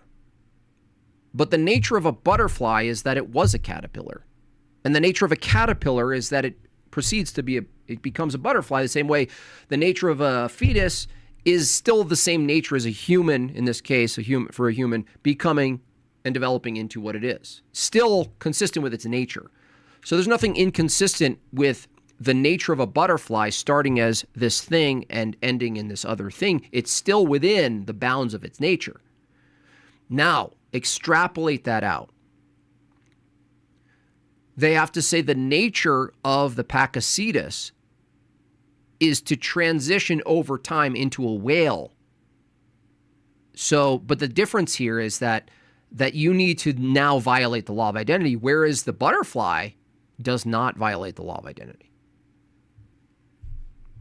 That's the difference. They have to say a group of a thing over time alters through mutation, natural selection, mutates itself away from what it is. That means that there's a moment it has to be no longer be the nature of what it is. This is a violation of the law of identity. I took the hippo as one example, though there are others like sea lions. I pointed out that species such as these are examples that share characteristics of both land and marine mammals. Yeah, there are land and marine mammals. There are animals that have both. That doesn't give you it's moving from one to the other, dude. And therefore can be you whack job. Easily conceived of as the type of species that would be a transition between the two. Hold on. He just said you don't need your imagination. Watch this. This guy's a contradiction machine. You don't need your imagination. Watch this. Marine mammals would look like because we have modern day examples right in front of us. That's using your imagination. I took the hippo as one example, though there are others like sea lions. Watch this. I pointed out that species such as these are examples that share characteristics of both land and marine mammals, and therefore can be easily conceived of as the type of species that would be easily conceived. I don't know. Is that imagining? Is conception imagined? We don't need to imagine. We just imagine it. You know what I'm saying, guys? Look, you don't need to imagine that there's an animal that's on its way of transitioning from water to land. You know why? We can easily look at the hippo and the seal and imagine that it's in a state where it's in between the two. It's not that its nature is that its very nature is that it includes both aquatic and land. It's not in its nature. It's just in transition away from that nature. These people are lunatics, honestly. Lock them up. It's either shared nature across all things or every living thing has an identity and it's all shared by nothing else. Well, there's like individual things are a part of a universal. So a thing, to say it's a thing, to even do the categorization means it's in a category of a thing. If it's nominal, you can't actually say it's its own thing. To categorize it would be a contradiction. So to avoid this nominal view, things like humans, we're all unique, but we're all the same. Our nature is the same, and this is why it leads into orthodoxy, by the way, is the way to make sense of what something is, in this case a human, what a human is and who a human is are distinct.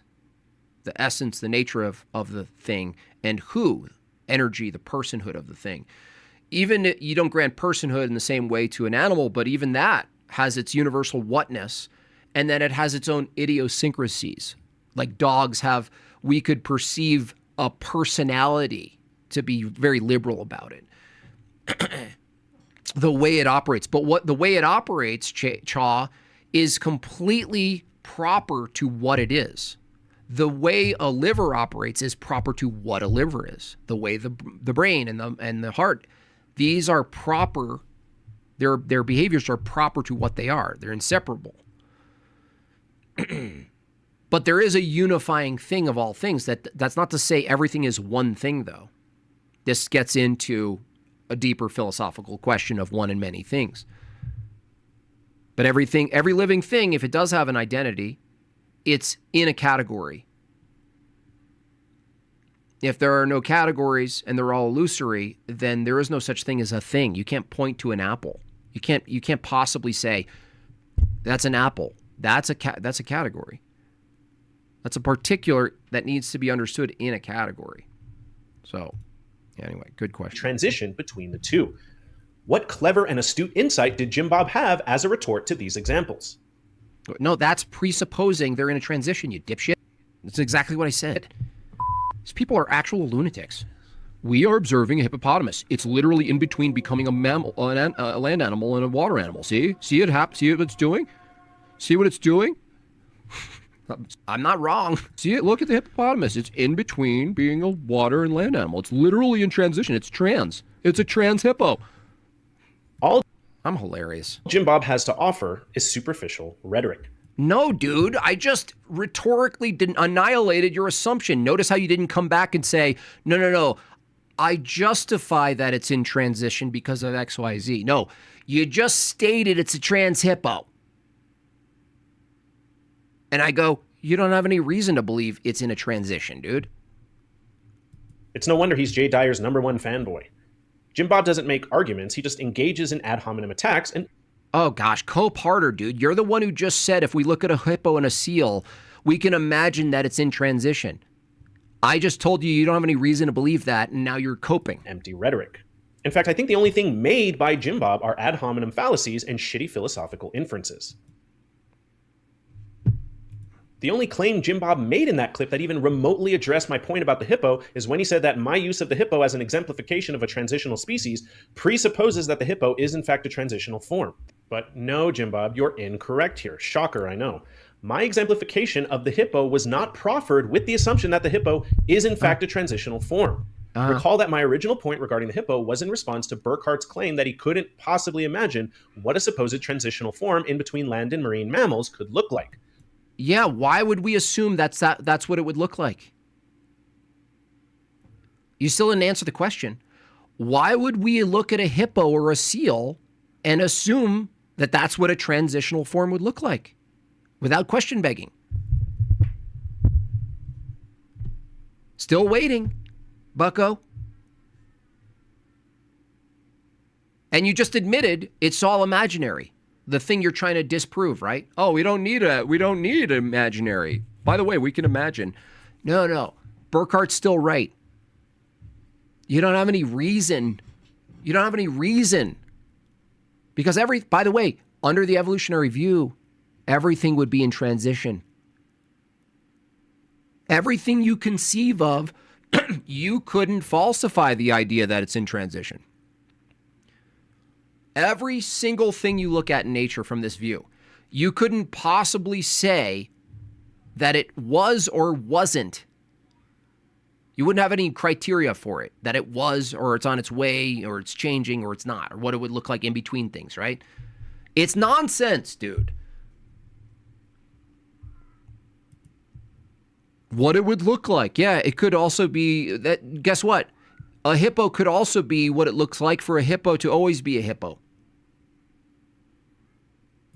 My point then was that we don't have to imagine. We have species like the hippo and like the sea lion that harbor properties and attributes that a transitional species would have. That's it. Oh, really? He doesn't understand the problem here? Okay, cool. The hippo and the seal harbor properties of something that isn't transitional. There.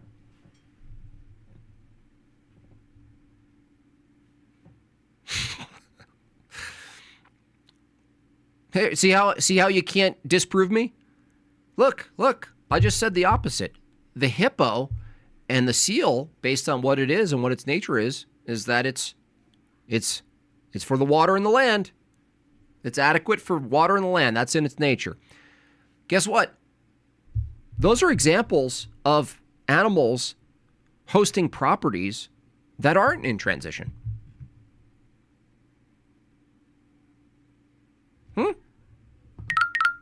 See that?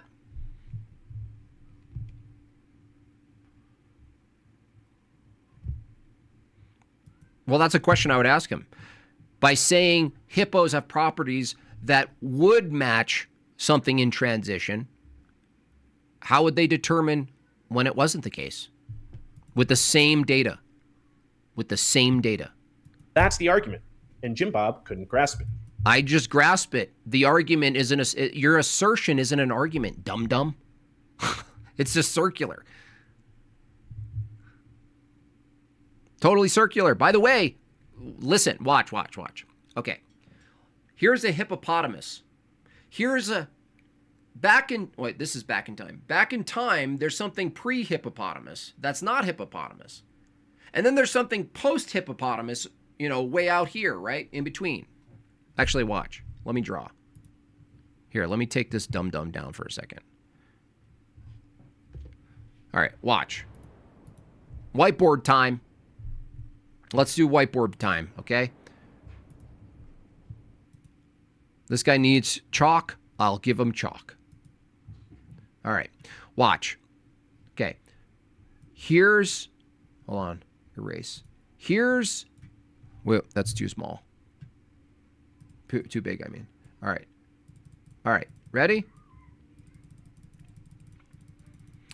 All right. Here's pre-hippopotamus. Here's actual hippopotamus. And here's post-hippopotamus. Based on this guy's reasoning, here's the timeline. This is an imagined conception of in between here and here, right? Right? How is this not also what it would look like between this and this? You guys get it?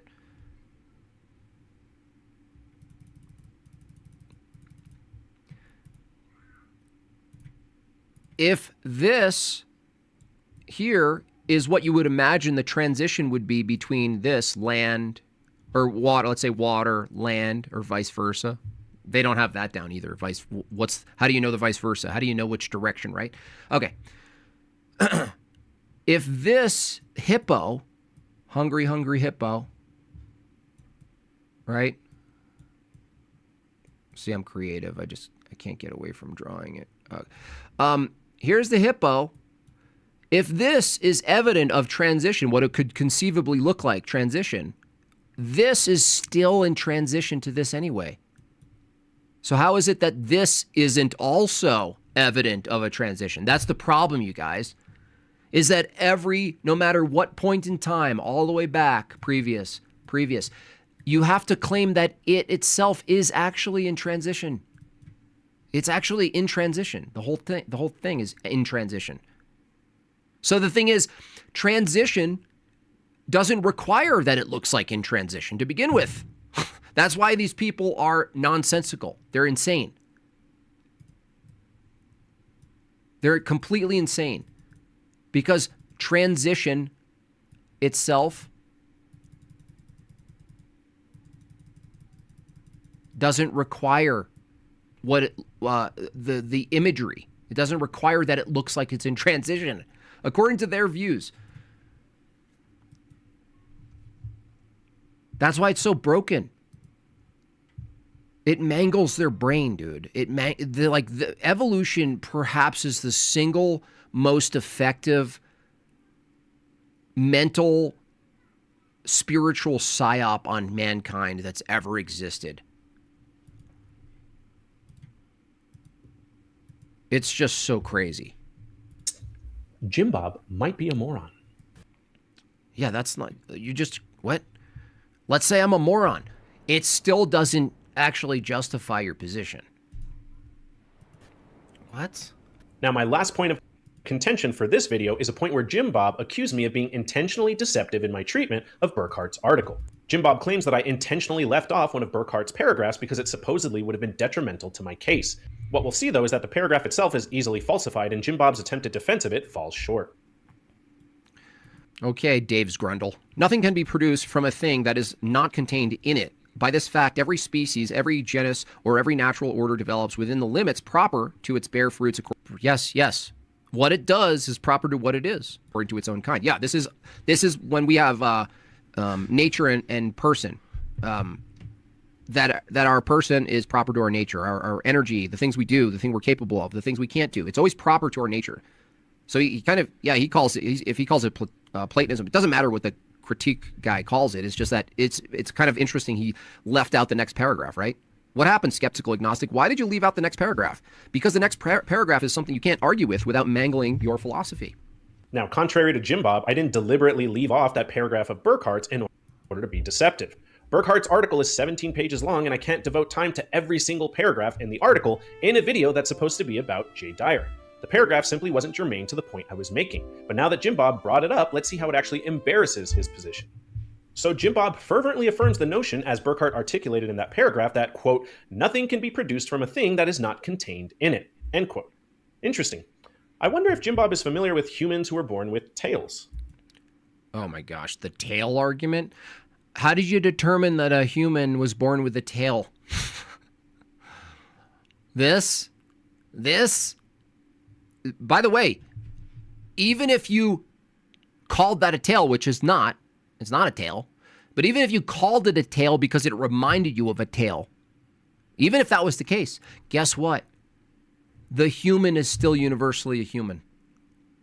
If you want to say there's this phenomenon, genetic phenomenon, where a human is born with an extra amount of dysfunctional, non-functional cells of skin that build up into something whip-like that you think, oh, it looks like a tail. It must be a tail, right?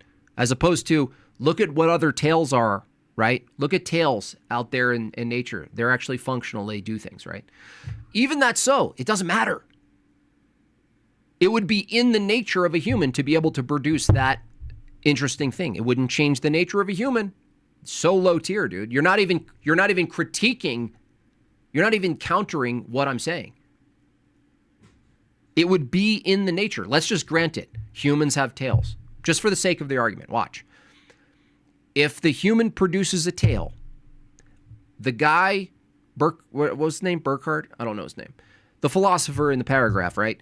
What he says is still true. It would be in its nature. It would still be proper to the human's nature to produce this anomaly.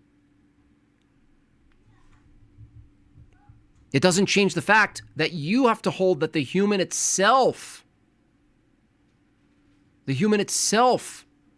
changes its fundamental nature.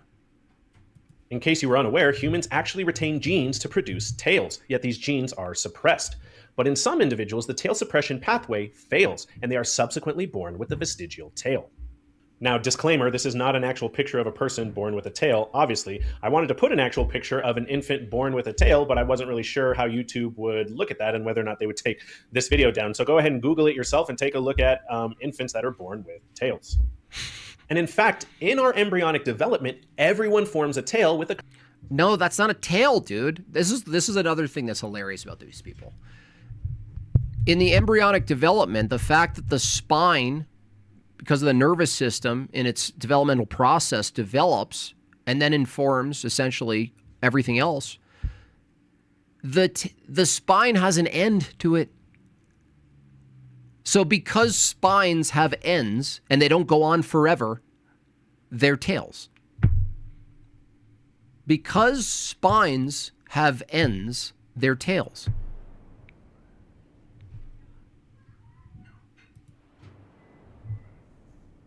Where did that guy get a photo of me? Accompanying vertebrae. That's a spine. It's just that this tail and the extra vertebrae regress and are eventually absorbed into the embryo. Unbelievable. These people are so psychotic. So, Jim Bob, if nothing can be produced from a thing that is not contained in it, then why do humans have the ability to produce tails? That would still be contained in it, dummy. This guy, is he actually this dumb? Whatever that phenomenon is, even if we granted you your you categorizing it as a, quote, tail, right? Even if we granted that, that would still be contained in what the human is. It wouldn't make it not a human. It would be a human with a, quote, tail. You're proving the paragraph to be correct. Are you going to say that from this view that the phenomenon that you're pointing to, where there's a cluster of skin that develops, into a form that you are deeming as a tail, by the way, are you saying that's not proper to the nature of a human to be able to do that? He says it's like it's a dunk. It's literally an affirmation. It affirms the statement in the essay. Is it a mistake? Yeah. Was it a mistake? Is that a mistake? Should we get those removed? Should we? Both during birth and embryonically. If nothing can be produced from a thing that is not contained in it, then you either need to explain why humans have the potential disposition to produce tails, or else you need to concede that the statement is false. No, you don't have to. You just prove that the statement is correct. If you say humans, the nature of a human, has the capacity to grow what you're deeming a tail, even if we don't grant you that that's the category of the thing, that would still be evident that that anomaly is proper to the human capacity. It affirms it, doesn't deny it. Because now listen to what he has to say. He has to say the tail actually doesn't belong to a human. It belongs to some other thing. This is so, dude, you couldn't write this. You couldn't write this level of confusion. So wait a second. What does the tail belong to?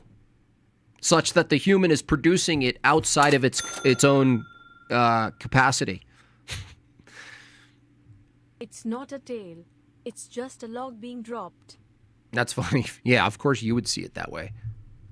Do you guys understand this philosophical issue with this guy? I guess an example would be polydactyly 6 fingers is a dominant allele mutation, but with people who don't suddenly becomes non-human. Yeah, that's the thing. It's like all these anomalies. The statement was a kind never produces something that's not contained in it. So if a human can produce an anomaly like a 6 finger or a cluster of skin that he wants to look at as a tail, it's still producing it within. Now, does a human ever produce a lion?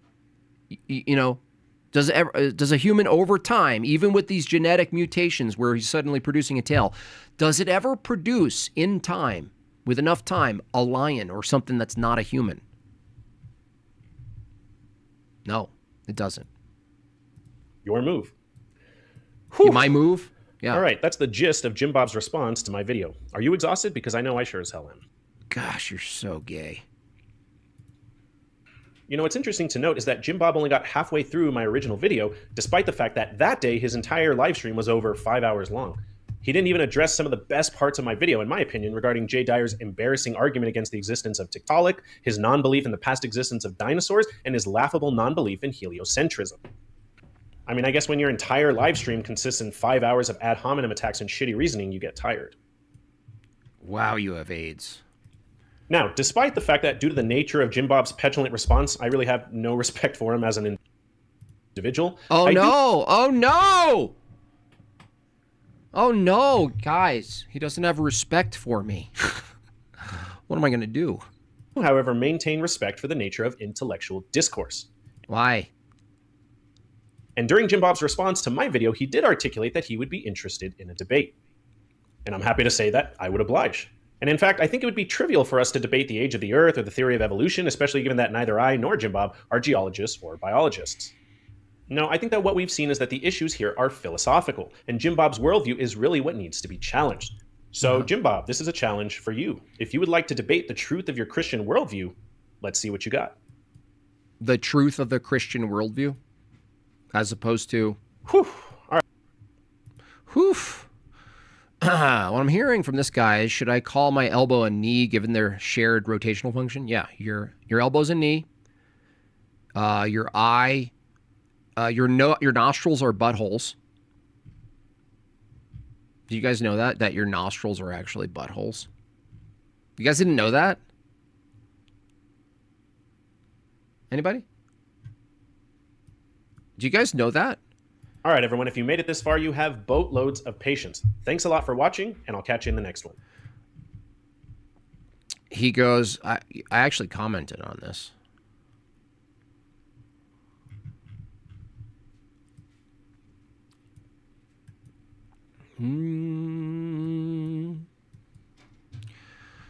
Anyway, So, yeah. This guy's trying to make his way, obviously. He's going to do a mimicry. You know what?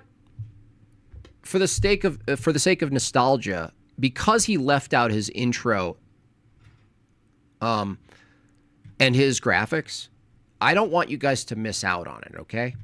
It would be wrong for me to leave that out, okay? It'd be just completely wrong. And I don't want to do that. I need you guys to see. Do you see what I see? Because you guys missed out on it. You need to get this, dude. You gotta get this. This is so good. Let's get into the substance. He talks, dude. Dude, let me just give you unsolicited advice. You're not gonna be popular because you sound like Professor Dave, okay? You don't want to become Professor Dave, skeptical agnostic. Do you want his level of notoriety? Sure. I won't judge you for that. Cool. But you're conflating his notoriety with how he is. You don't need to be like him, dude.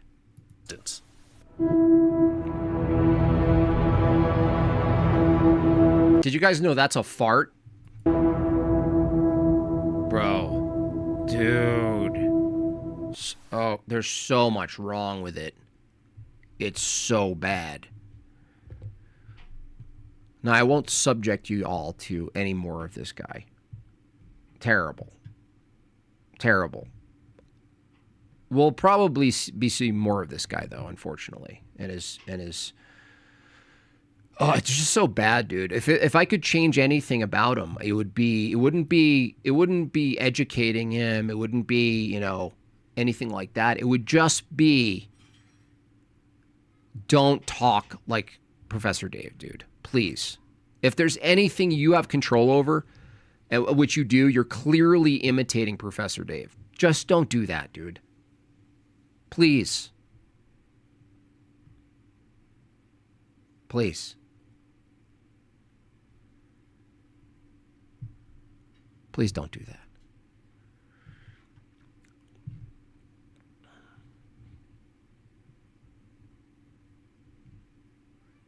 Oh, he thinks he refutes...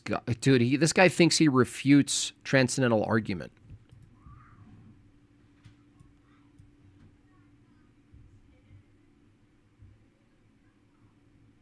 I can't. I was going to say, well, maybe there's... No, I can't do it. I won't. I can't. I won't. I don't. It's not happening. Nope. Does God exist? Steven Pinker. There it is, 75. Thank you so much. I have to watch things in advance. I forget if there's anything in there that's not good. Like those goals, don't you? I do. I like meeting goals. 3 in 30 seconds? Is it even possible? Is it even possible?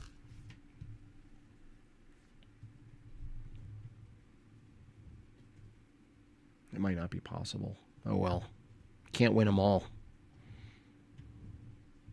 Oh well. Wah, wah, wah. Wah, wah, wah it is. Well, now I'm definitely leaving. All right, you guys are heading over to John. There it isn't. There it isn't.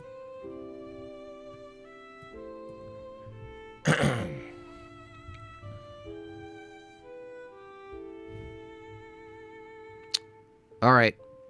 I'll see you guys tomorrow.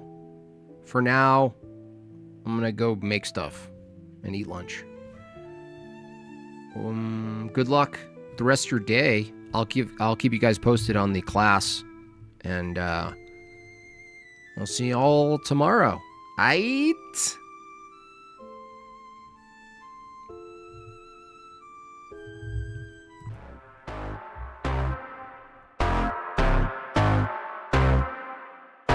Jimmy crack corn and I don't really care no more. What he gotta say, it's irrelevant. Once upon a time, could have been a partner of mine. Now he's getting checks from the government. I I don't care where your idol stands, protecting his hands from culture jams with the oven. It's another soldier got caught, all ain't what you thought, nothing here is done for the fun of it. I don't care what you say, I'm on some new shit. I don't care if you're digging what I'm doing. I don't care what you think about my music. I don't care, you're not the reason I do this. Always up, always going. I don't care if I die without you knowing. Tried to catch your eye for a stint until I realized what that meant. Jimmy crack corn and I don't really care no more. What he gotta say, it's irrelevant. Once upon a time, could have been a partner of mine. Now he's getting checks from the government. I don't care where your idol stands, protecting his hands from culture jams with the oven. That's another soldier got caught, on it what you thought, nothing here is done for the fun of it. I don't care what you say, I'm on some new shit. I don't care if you're digging what I'm doing. I don't care what you think about my music. I don't care, you're not the reason I do this. Always going. I don't care if I die without you knowing. Tried to catch your eye for a stint until I realized what that meant.